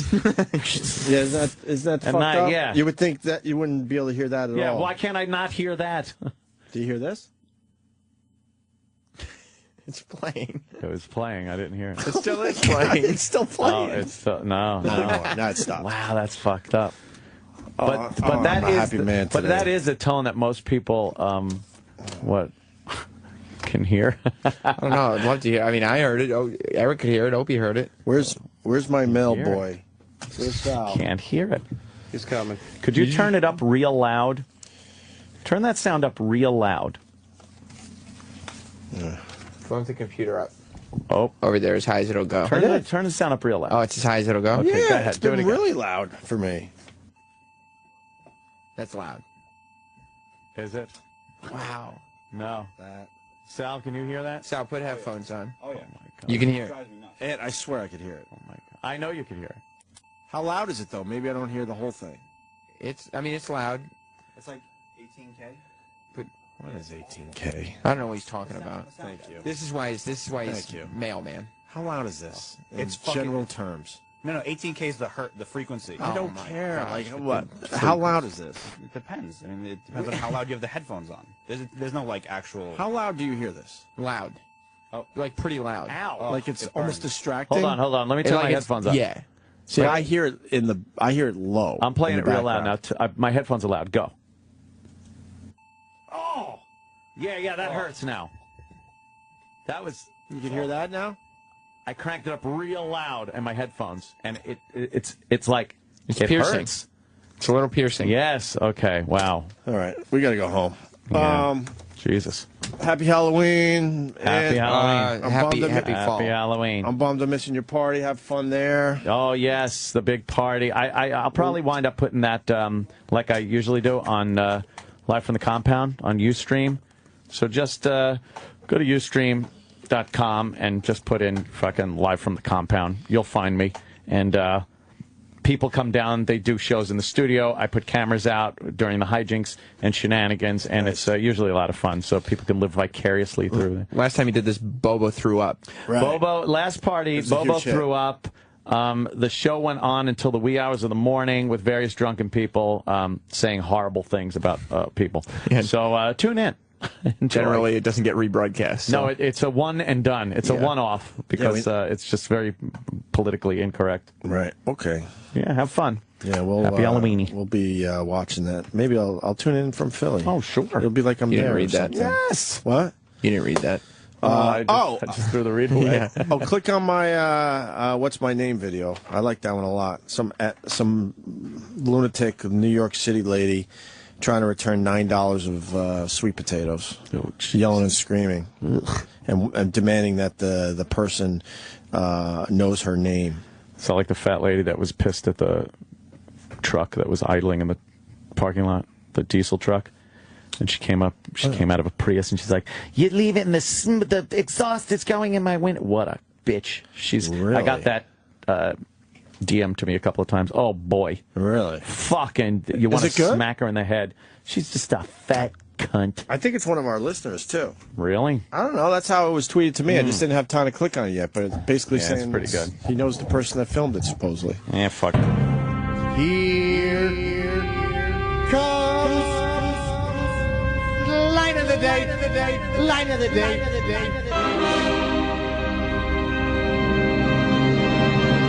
How old are you guys? I'm curious. Late 20s. Why?